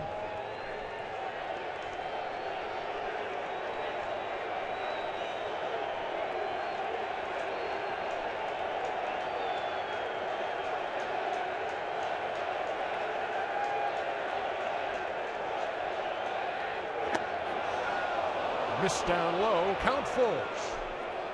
I like that habit of moving the ball behind in your back. Sometimes you'll set the grip early on and somebody can see it, whether it's a first base coach, or sometimes you can see it at home plate, which gives you an indication of what pitch you're going to throw. By moving it around, you don't get the grip until you actually start to put it in your glove. Popped up. d'Arnaud makes the play. Addison Reed, a 1-2-3-7. Time to stretch at Citi Field.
you back. It's time to go inside the booth, presented by IBM. Thanks for being with us tonight here on TBS. Glad you are. Ernie Johnson, Cal Ripken, Ron Darling, and the bulk of the damage all coming in the first inning of this game, Cal. Well, it seems like bats have gone quiet here in the middle of the game, but they came out swinging really hard. Unexpected from Arrieta. Well, Jake Arrieta was the only starting pitcher for the Cubs that hadn't given up a run in the first inning. He gives up 3, and that's the difference in this game so far. That guy Daniel Murphy getting it done again right in the middle of it. Curtis Granderson's been huge, and Murphy with the 2-run shot after the right run-scoring double. All of that happening in the first inning. They tacked one on in the third, and then Chicago on the board in the 6th. Noah Syndergaard went 5 2/3, and Jake Arrieta, 5 innings of work, matching his lowest output of the season. It'll be interesting now if the Mets don't score in this inning, if you'll go with Tyler Clippard with a 3-run lead to try to bridge to Familia. That'll be the big decision for Collins and the Mets. There are 2 guys who have made it go offensively for New York, Granderson and Murphy. Feels like there are a whole lot more offense in the game. You look up on the board, 4 runs on 4 hits, 1 run on 3 hits. We're in the bottom of the 7th. A lot of action in the first. Here's Michael Conforto.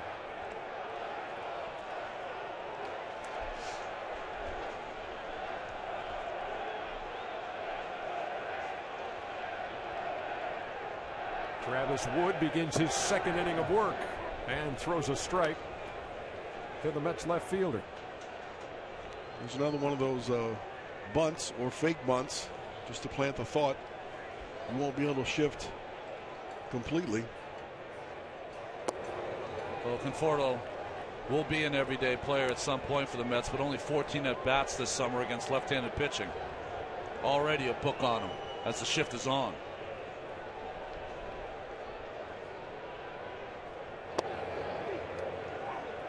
One ball and 2 strikes. Conforto went to Oregon State. First-round pick in 2014, number 10 overall, a quick rise to the major leagues.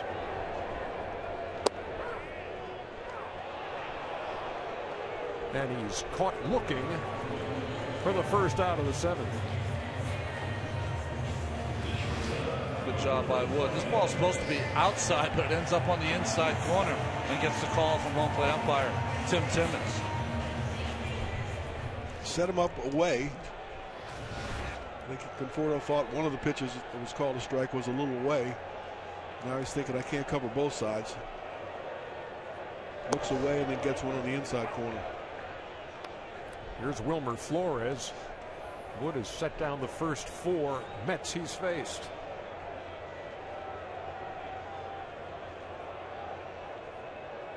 Flores has had some success against Wood, 3 for 7. Has taken him deep, but he's behind 0-2.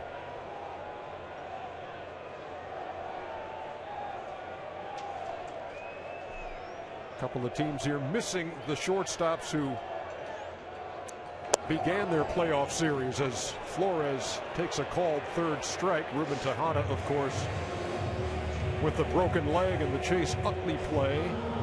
Addison Russell with the hamstring issue.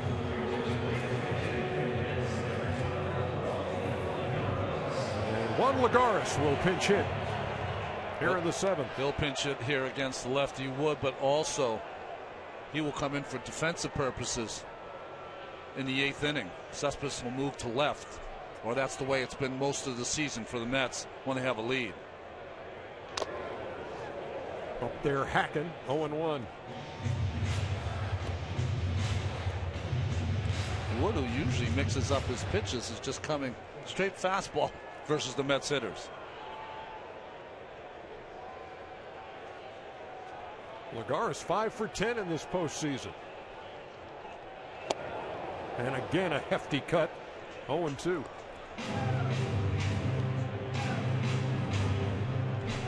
He's also scored 5 runs. He started 3 of the postseason games. This is the 6th in which he has appeared.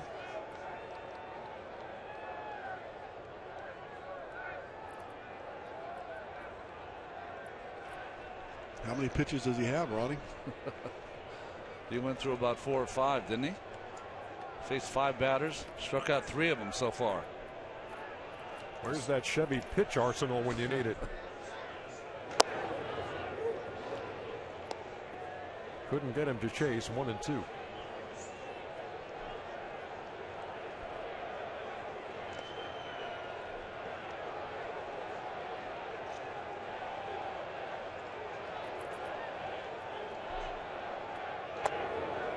Two balls and 2 strikes. Travis Wood working in his 2nd inning in relief of Jake Arrieta.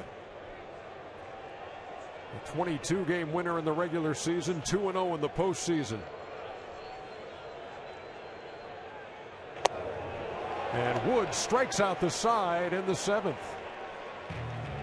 fact, struck out 4 of the 6 he faced. We head to the 8th.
League Championship Series coverage on TBS is presented by Exxon and Mobil.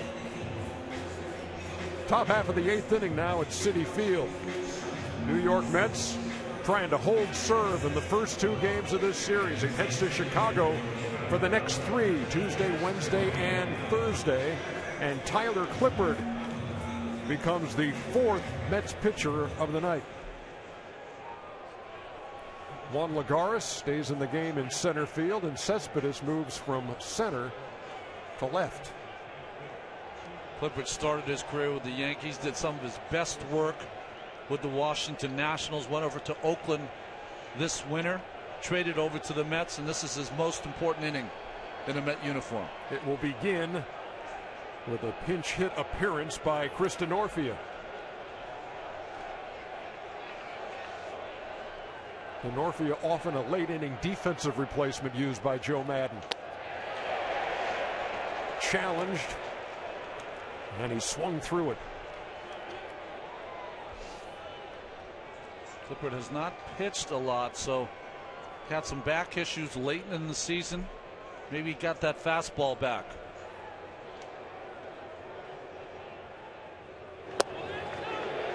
No balls and 2 strikes. The changeup, though, is his money pitch.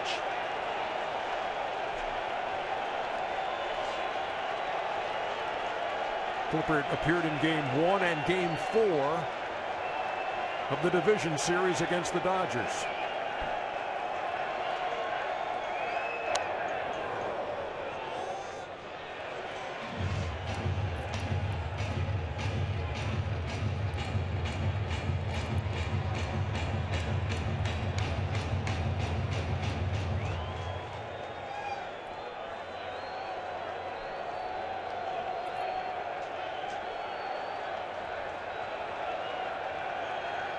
Clippard to the plate with the 0-2.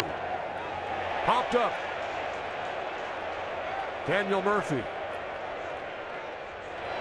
Blowing in the wind. 1 down.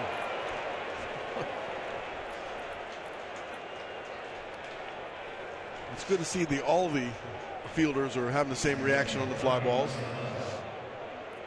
Share your play ball moments on Twitter and Instagram using hashtag playball for a chance to have them appear on MLB's social channels. Between social channels and at-bat app, put through the ringer here. 1 down. Here's Tommy La Stella.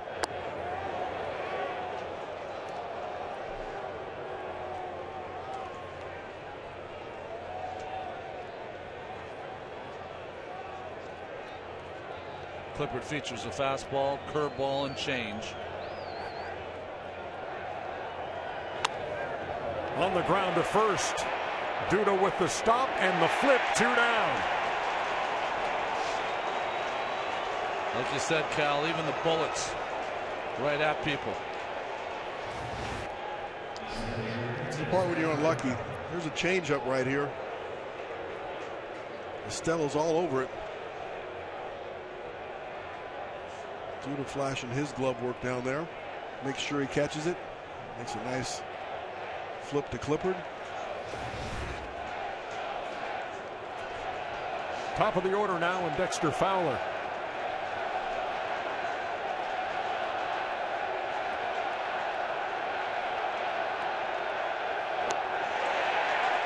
Clippard made a great first impression with this team, didn't he, Ronnie? I mean, first 20 games, lights out. ERA 0.46 in the first 20 games. After that, though, some injuries and he struggled. This is a huge hitter, though, with Schwarber and Bryant coming up.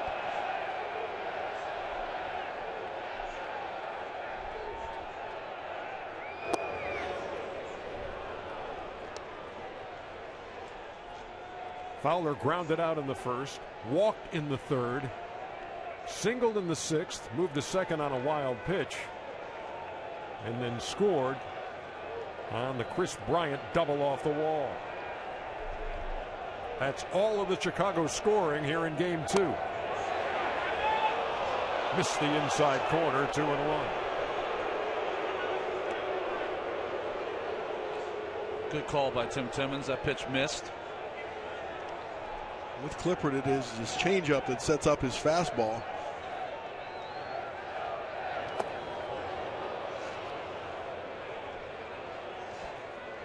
He will throw that at any count. The changeup, that's his out pitch.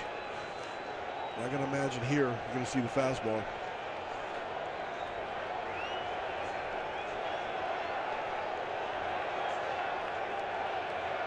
(3-1) into left center field. That's going to get down for a base hit. Lagares hustles it in, and Fowler with a 2-out hit.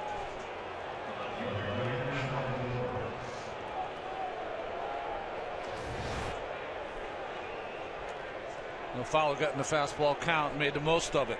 Fastball that's a little up, stayed on it, hit a line drive to left center field. 2 good at bats, the last 2 at bats for Dexter.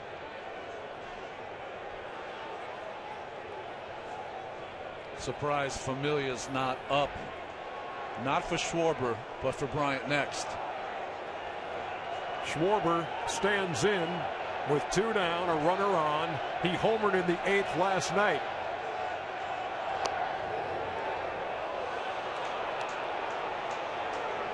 I mean, you see Steven Matz is up, but you think Steven Matz is getting his throwing in for his start. Terry Collins said he was just going to use him for inning if they were 3 runs ahead or 3 runs behind. They are ahead here, but people on base.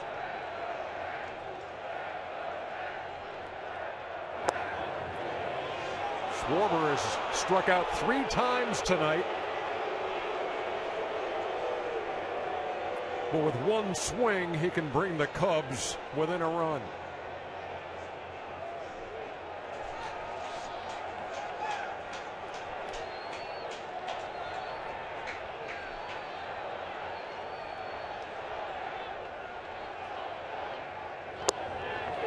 That's over for a strike.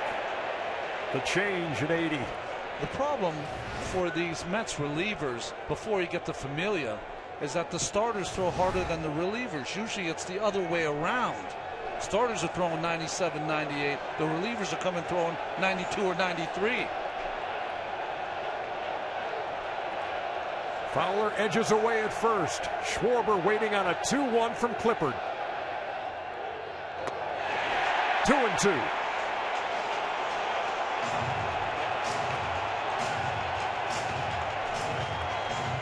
Schwarber's a little off, doesn't know what to expect. 2-0 changeup. So he thinks he might throw me another changeup and then throws a fastball right by him. 44,000 plus on their feet.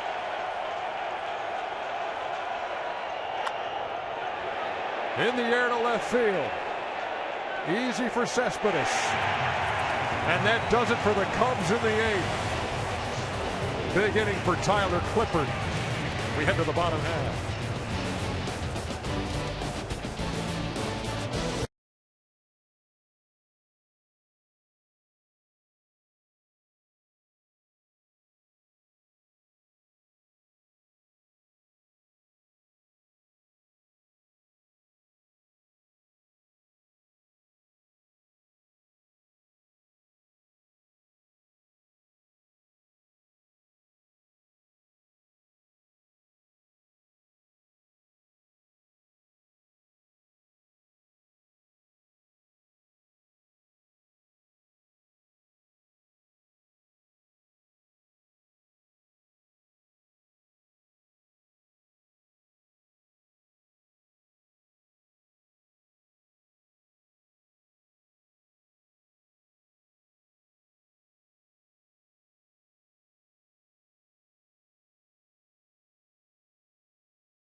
Aerial coverage provided by Goodyear. Everything Goodyear has learned making tires that go the distance inspires what they roll into yours. Goodyear, more driven. Top of the Mets order due here in the bottom half of the 8th, and they will face Clayton Richard, left-hander. Well, Richard started out with Pittsburgh this year, purchased for cash from Pittsburgh by the Cubs. Done a nice job in their bullpen, also had 3 starts. Facing Curtis Granderson, who's done it all tonight. Base hit, a couple stolen bases. Maybe he'll finish this night with an attempted bunt here with the shift on. He has scored 2 of the 4 Chicago runs.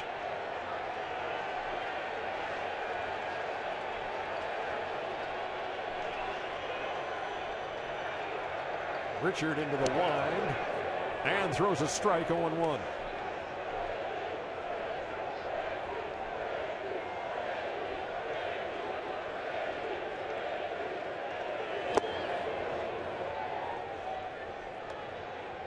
And now Starlin Castro, the only Cub on the left side of the infield, retreats to his normal spot at short.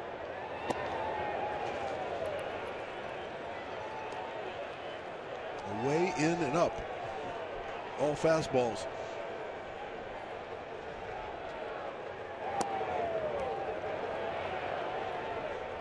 Richard appeared in game 1 last night. He's been in 3 games in this postseason. Pitched an inning. And that's outside. 3-2. Curtis again working the count.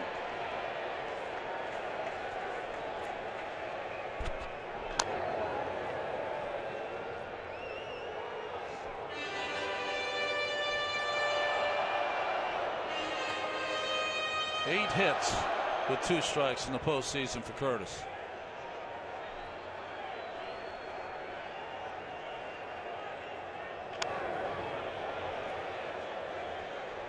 Mets lead at 4-1, 4 hits aside in this one.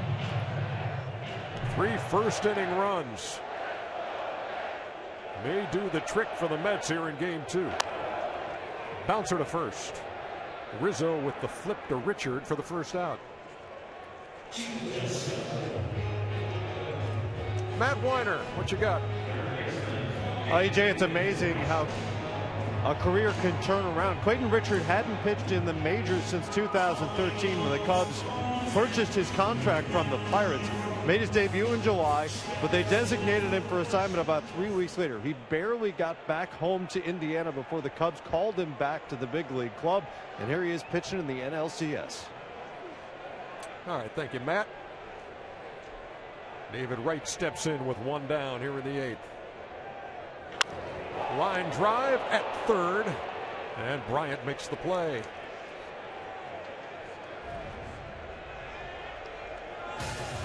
Tonight's upcoming schedule presented by State Farm. We will fly to Chicago tomorrow, then be with you from Wrigley Tuesday, Wednesday, Thursday if we need it. And games 6 and 7 would be back here in New York if necessary.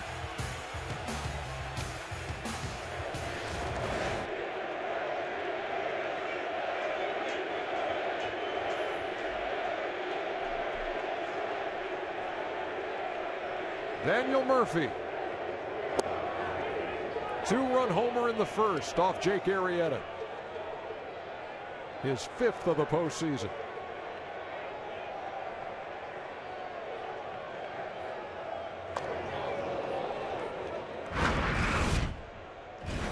Here it was in the first.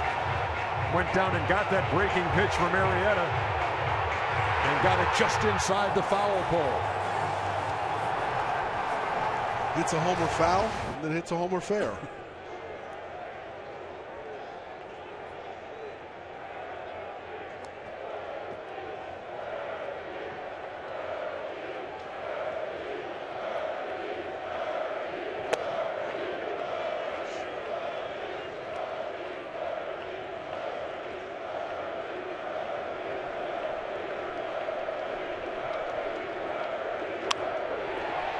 Base hit to left. With 44,000 542 chanting his name. He singles with 2 out.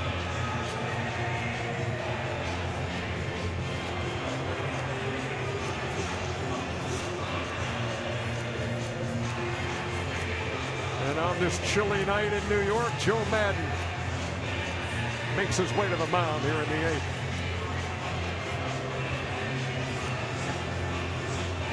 And Pedro Strop will get the call. Richard retired the first 2, then Murphy reached. We'll be back right after this.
All right, baseball fans, follow the postseason right from your phone with Team Stream by Bleacher Report. Get the latest MLB news, scores, and highlights all in the palm of your hand. Download Team Stream on the App Store or Google Play today. Pedro Strop is on in relief. One of the biggest parts of that bullpen. Strop has been unbelievable. He came over with Arrieta from the Baltimore Orioles to this Cubs team. Good fastball, good slider.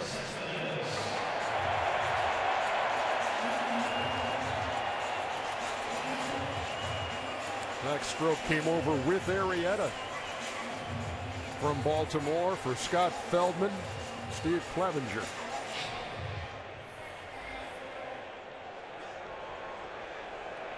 With 76 appearances, tied for the 5th most in the National League. And he will face Yoenis Cespedes.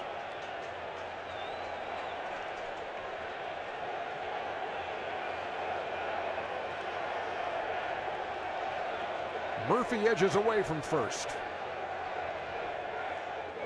Strop misses 1-0. You knew it wouldn't take long to get that guy ready. Big J.R.E.'s Familia. He's saying I only need 3 outs tonight.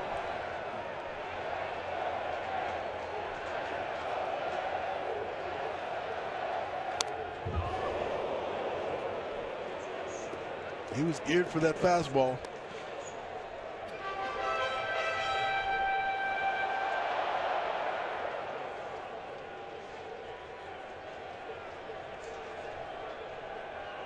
Strop appeared in 3 games in the division series against the Cardinals. Worked 2 2/3. And he's trying to keep the Mets right where they are and give the Cubs a chance in the 9th.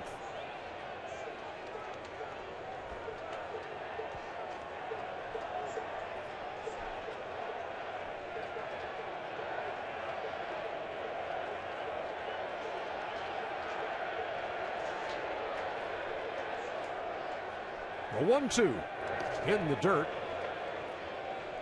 And Montero kept it in front. That was a really nice block. This ball lands way out in front of home plate. gets his body over, keeps the angle of the chest protector, and the ball just stays right in front of him. 2 balls and 2 strikes. Murphy with a lead at first, 2 down as we play in the bottom half of the 8th.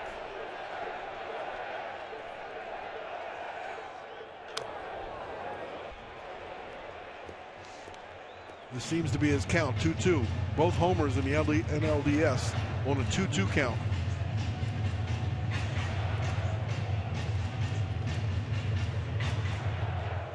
One of those he hit here into the second deck against the Dodgers in that 13-7 win.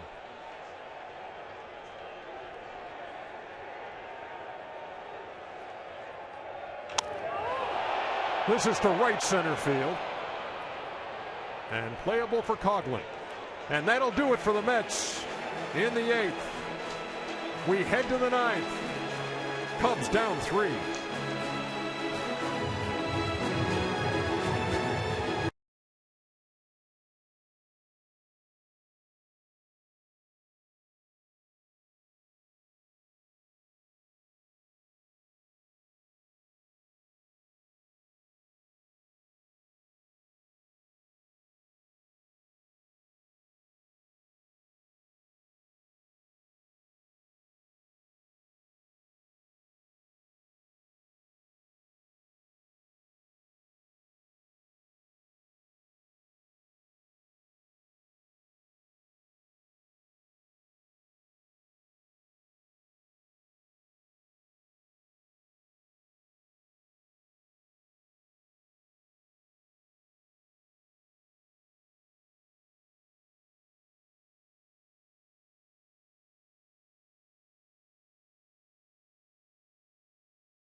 '15 National League Championship Series coverage on TBS is presented by Exxon and Mobil.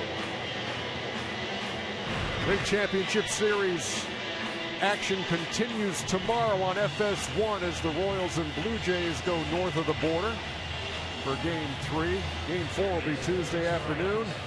Game 3 in this series will be played at Wrigley Field on Tuesday night here on TBS. Games 3, 4, and 5, if they need it, will be played at Wrigley. Jeurys Familia trying to nail it down for the New York Mets, who are trying to hold serve in this series, win the first 2 games at home. Chris Bryant leads it off, swings at the first pitch. In the postseason, the opposition is 1 for 21 against Familia. Montero with a hit last night. He had set down the first 16 he faced in this postseason.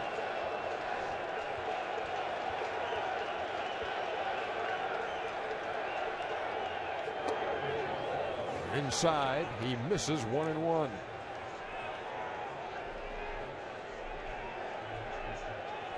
Not much to show for history against Familia, with a 3-2 here in the ninth.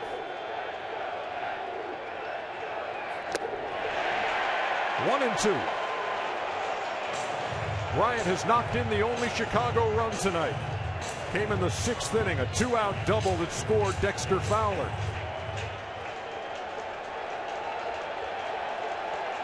And Chicago trying to produce some 9th inning magic here in Game 2 of the NLCS.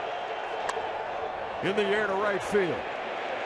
Granderson has plenty of room, 1 out.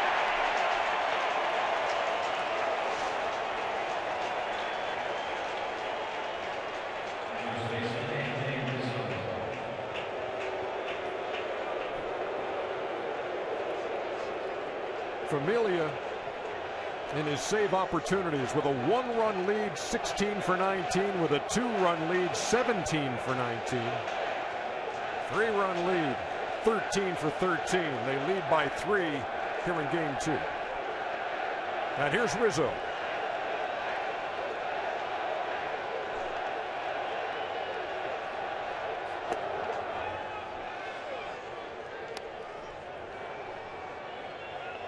All I know is we're getting very familiar with Familia. Oh, you've been sitting that one on that one, Iron Man. You just picked your spot, big fella.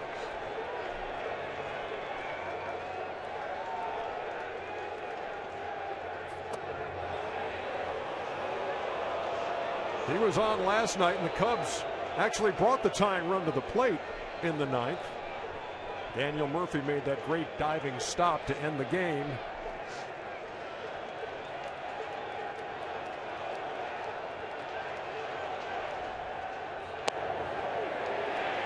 Two and one.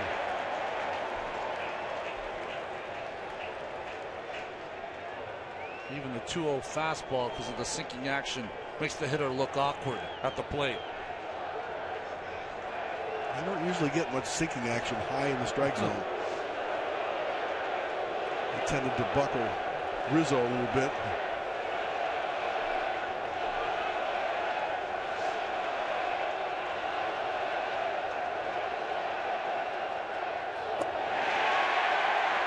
Two balls and 2 strikes.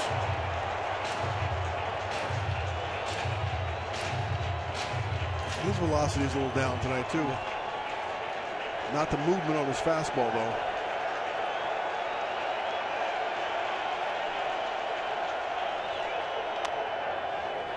Bounce to first. Duda. There's the race to the bag, and he lost that race. Rizzo beat him to the bag.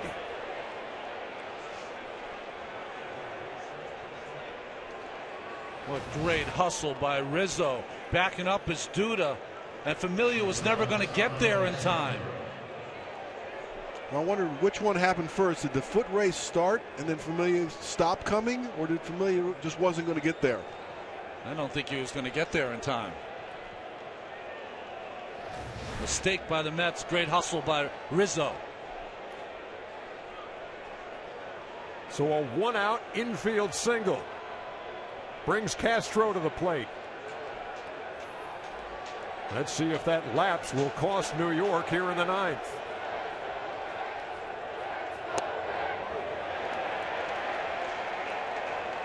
He must have heard me talk about his velocity. Last 2 pitches, 97 and 96.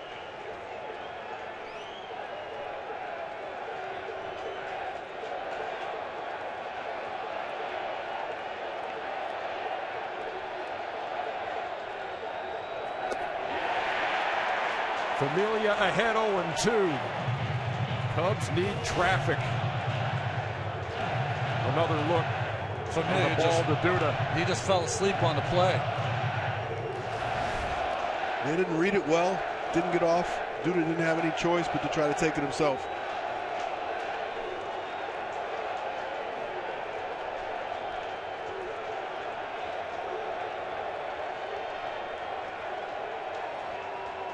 Here comes the 0-2. On the ground to short. One play is to first, and they get him. Flores made a nice play on the charge and threw a strike to first. Rizzo moves to second, but now 2 out here in the ninth. Stay tuned after the game for the postseason show on TBS, presented by the Lincoln Motor Company.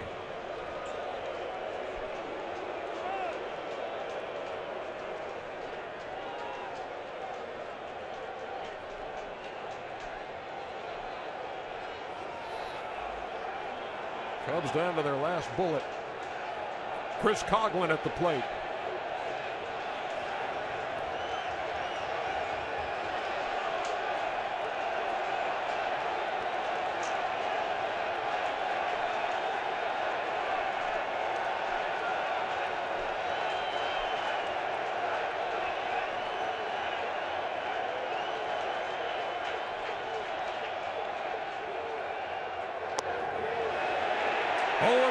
Almost all sinking fastballs from Familia in this inning.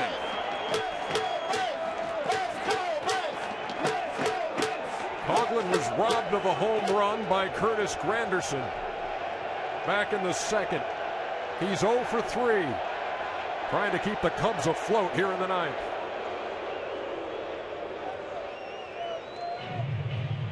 We've had a number of these meetings here today with the Cubs. You got to think that as soon as someone gets on second base, there's some confusion in what we're using. There was the play by Granderson in the second.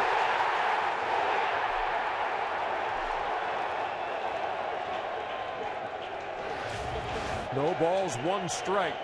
Runner at second with 2 down.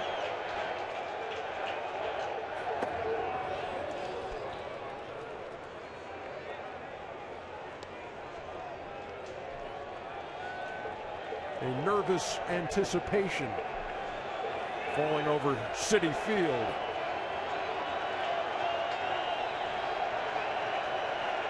And then the noise starts up again.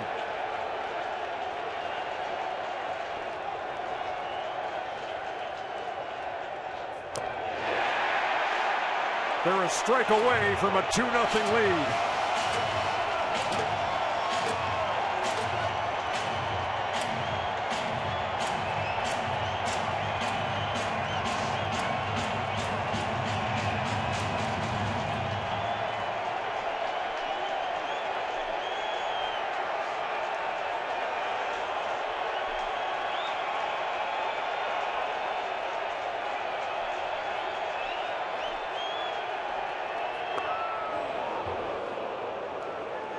Two balls and 2 strikes.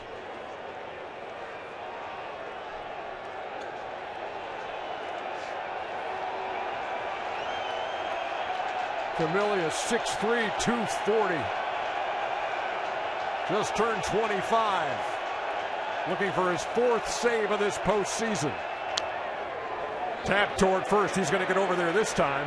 And that is out number 3. The Mets are 2 wins away from the World Series. But they're going to Chicago for the next 3.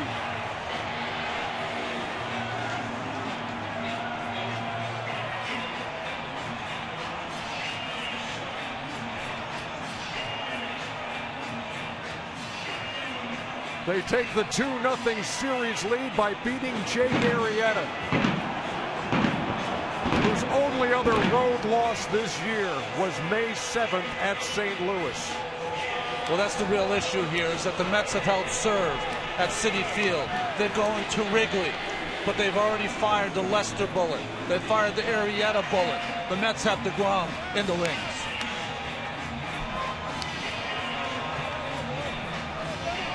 I don't know if anyone really expected them to win both games with that matchup.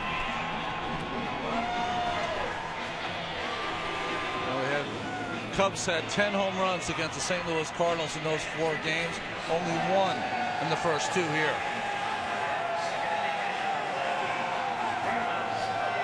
Let's go down to the field to Sam Ryan, who's with a guy who's in the middle of everything again tonight, Curtis Granderson. That's right, Curtis Granderson doing just about everything tonight, but got to talk about that play in the second. It's cold, it's windy. Chris Coughlin gave that ball a ride. You read it perfectly. Tell me about the read there. Well, a combination of being deep in general. I know these guys swing the bats and can drive the ball very well. Plus, you got Noah Syndergaard that throws hard. A combination of some balls that are going to drive. Happened to be deep. Didn't have to go too far because the fence was right there. Timed it up. Was able to go up and reel it in. You get on base in the first, you score, and David Wright's double. His bat comes around. But in the third, the walk, then Arrieta on the mound. The stolen base to put yourself in scoring position. Another stolen base. Tell me about the thought process there. We talked about it prior to the game. We said we might be able to run today. If we get an opportunity to do it, let's see what happens. And actually, the stolen base from second to third, Murphy got on base and said, hey, go on the second pitch. I said, all right, let's go ahead and do it on the second pitch. So Murphy was the one telling me to go there. Murphy having so much fun. You guys go to Chicago up 2-0 now. How much fun is this team having? Oh, it's great, but at the same time, we definitely can't take anything for granted. When we go to Chicago, it's going to be their home ballpark. Their fans are going to be in it. They're going to be loud. They're going to be energetic. Another tough ball game when we get over there on Tuesday. Your hometown. Looking forward to it. Get a chance to see some friends and family and get something good to eat. Okay, have some fun. Thanks a lot. Will do. Thank you very much. Back to you guys. All right, thank you, Sammy. Curtis Granderson getting it done in the field on the base paths at the plate. And Daniel Murphy with a long ball again here in game 2. Back to wrap things up from Citi Field right after this.